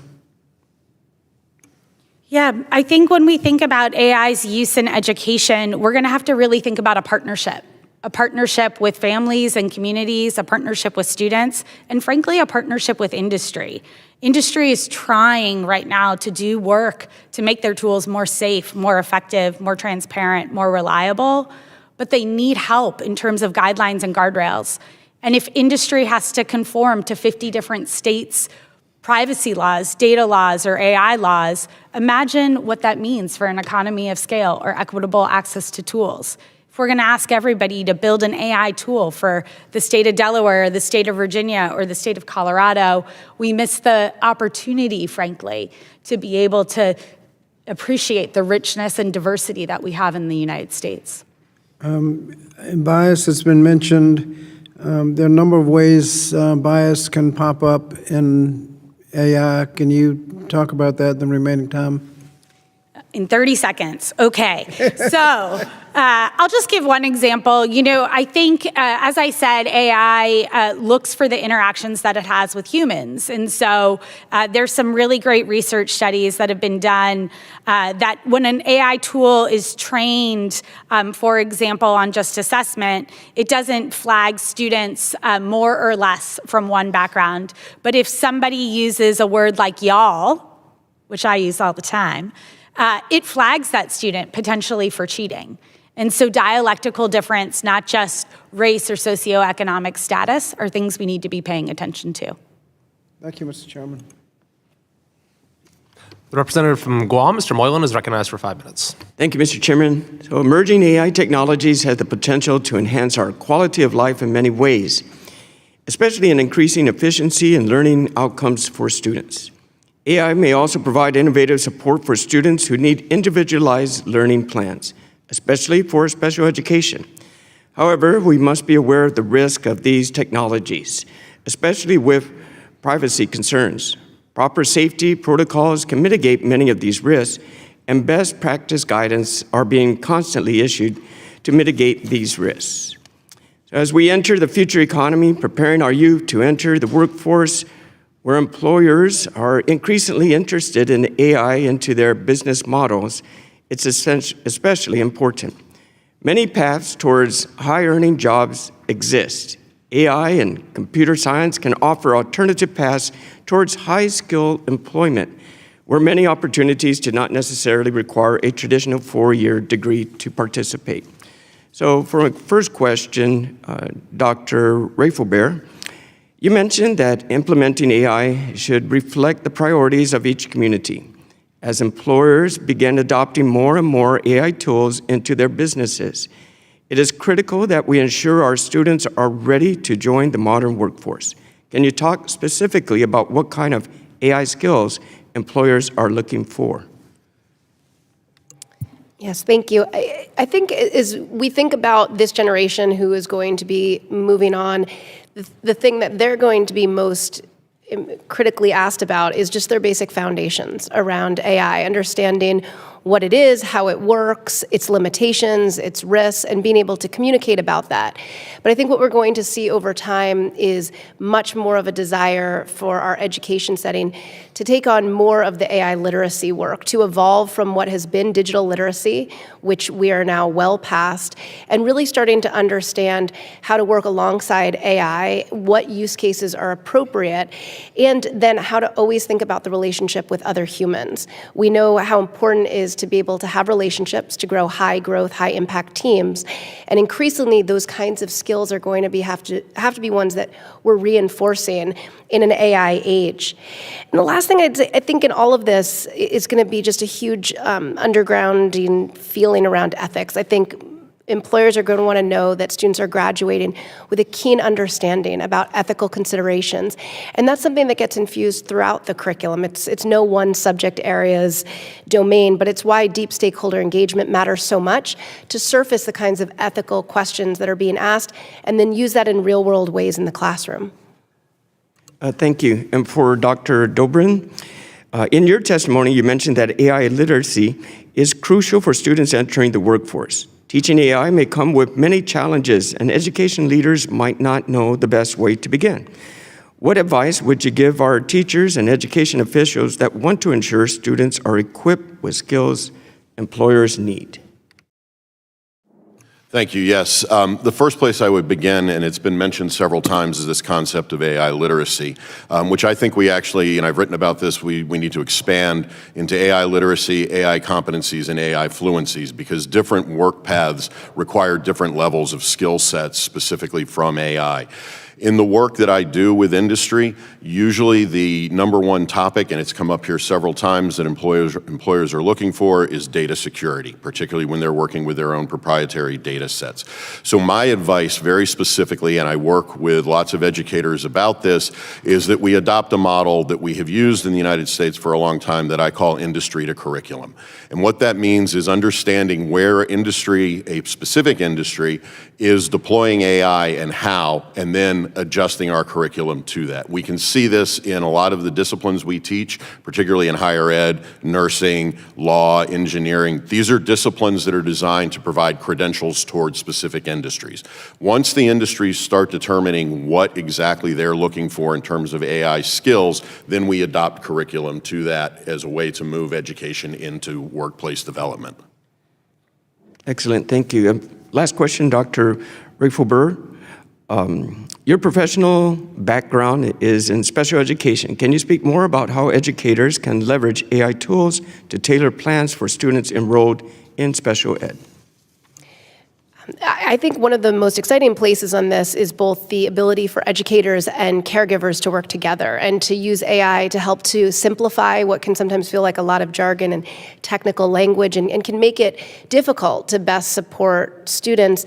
And then for educators, being able to effectively communicate and provide tips and ways in which families can work at home to best support the students and over time and provide real pathways. Thank you. Thank you, Mr. Chairman. Thank you, panel. Thank you very much to all our witnesses, and I will now recognize Ranking Member Bonamici for a closing statement. Thank you, Mr. Chairman, but thank you especially to the witnesses for traveling here for your testimony and bringing your expertise on this excellent panel. As we conclude, one thing is abundantly clear: artificial intelligence will play a significant role in shaping the future of education, and we should be breaking down rather than creating barriers for the students and the educators who are navigating this transformation. AI in education presents tremendous opportunities, but also serious challenges, as we heard. If implemented responsibly, it has the potential to enhance learning, provide personalized instruction, equip students with the skills they need to thrive in an increasingly digital world. But without guardrails, we will see decreasing access to opportunity, a deepening of inequities we're trying to overcome, and risk serious privacy and security breaches. The Department of Education has been instrumental in closing opportunity gaps, providing students in low-income and rural communities and students with disabilities with access to the resources they need, stripping away these protections, whether they be through the dismantling of the Department of Education's Office of Educational Technologies, or cuts to Title I or IDEA, or the weakening of the Office of Civil Rights. These would all be a grave mistake. The federal government would be leaving schools to navigate these challenges, exacerbating disparities, and failing the very students who rely most on federal support, as we've heard, particularly low-income students and students with disabilities. We've seen this play out before when the digital divide threatened to leave millions of students behind in the early days of the internet. It was federal leadership that helped bridge the gap. We cannot repeat history by allowing AI to widen existing inequities. Instead, we must guarantee that no matter their zip code, has access to the tools and knowledge they need to succeed in the classrooms and careers of tomorrow. And I know this is the K-12 subcommittee, but as also a member of the Higher Education Committee, we talked about workforce. But one of the things I do want to mention, and I think our witnesses made a great case for it today when we have a head of an English department and someone who was talking a lot about ethics with Dr. Durbin and Dr. Raphael Behr. Tech executives I've heard recently say, we don't need just computer science majors and people who code. We need people who are philosophers and ethicists as well as we navigate these serious challenges. So the stakes could not be higher. We cannot afford to get this wrong. I urge my colleagues to stand with us and defend public education, protect vital resources, and provide every student with a fair shot at success. And I look forward to the continued conversation. Thank you again, Mr. Chairman, and I yield back. Thanks very much. I think this has been a great hearing. I think that we have moved the ball forward in improving a bit our institutional understanding of a phenomenon that is really beyond any of our full understanding, but that we urgently need to grapple with nonetheless. Ms. Moat likened AI to electricity and being what she called an arrival technology. Ms. Rafelbehr noted that the arrival of AGI, artificial intelligence, could be coming sooner than has been thought. This is defined differently by different people, but generally refers to a system that develops capabilities that exceed human capabilities across any domain. And the conversation about this has been largely limited to the leading labs and those who follow them, but it's something that we all need to be part of throughout the country, given the profound impacts it's going to have on all of our lives. But today specifically, we've gotten a window into how the possibilities offered by AI in education, and I think the main takeaway today is that those possibilities really are boundless. Mr. Chisholm noted that education is often the last to change when it comes to technology, or perhaps really anything else, but that really can't be the case here, because I think we already know enough to know that those schools, those districts, those states that adopt and integrate AI in the right ways are going to do very well by their students, and are going to propel student success, and are going to outperform those jurisdictions that don't.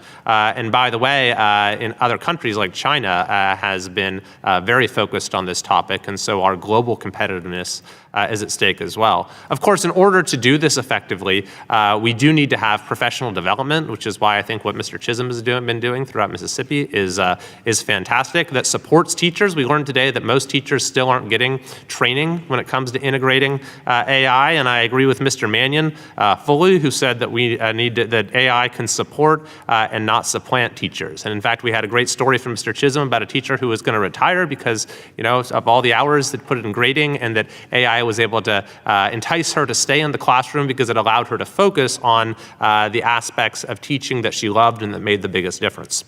Another theme I think we heard today that I agree with is that there is a pressing need for more research when it comes to how AI is being deployed and the ways in which it can be deployed most effectively, what modalities are most effective, what parts of the traditional lesson plan it's best incorporated into. And as in all things in education, it's best when we have measurable outcomes and then can let that guide our pedagogy going forward. Ms. Rafelbehr has noted about everything going on at the state level in terms of research. I think that there perhaps is a federal role here as well, at least for the sort of thing we're doing today, for coordination, for sharing best practices. I think Ms. Rafelbehr mentioned having a summit of some kind, which I think is a great idea. And then you also mentioned, Ms. Rafelbehr, the importance of local engagement as well, with stakeholders, with parents, with the community, because there's the question of efficacy that research can answer, but there's also the question of values, that making sure that these technologies are being integrated in classrooms in ways that are consonant with the values of the surrounding community.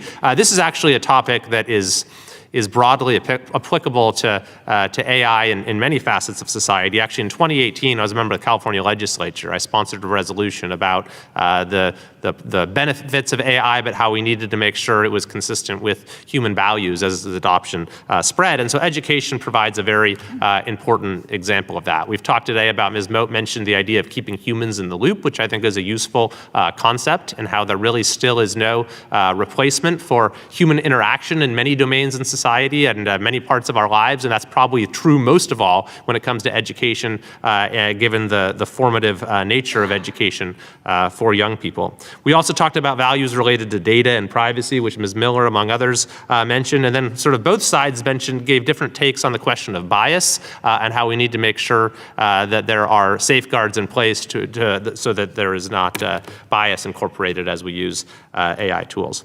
But finally, I think that perhaps the biggest takeaway from the specific perspective of education policy today is the enormous potential that AI has to expand opportunity, to close achievement gaps, to democratize access to the very best instruction. We, for too long in this country, have had these terrible achievement gaps where opportunity is a product of where you live and where you grow up. In my view, that's a result of poor policy choices that have been made over the course of many years and decades. Perhaps not all of my colleagues will agree with me on that, but I would hope that we can find some common ground on this issue, that we should all be excited about tools that allow for instruction to be tailored in an individualized way.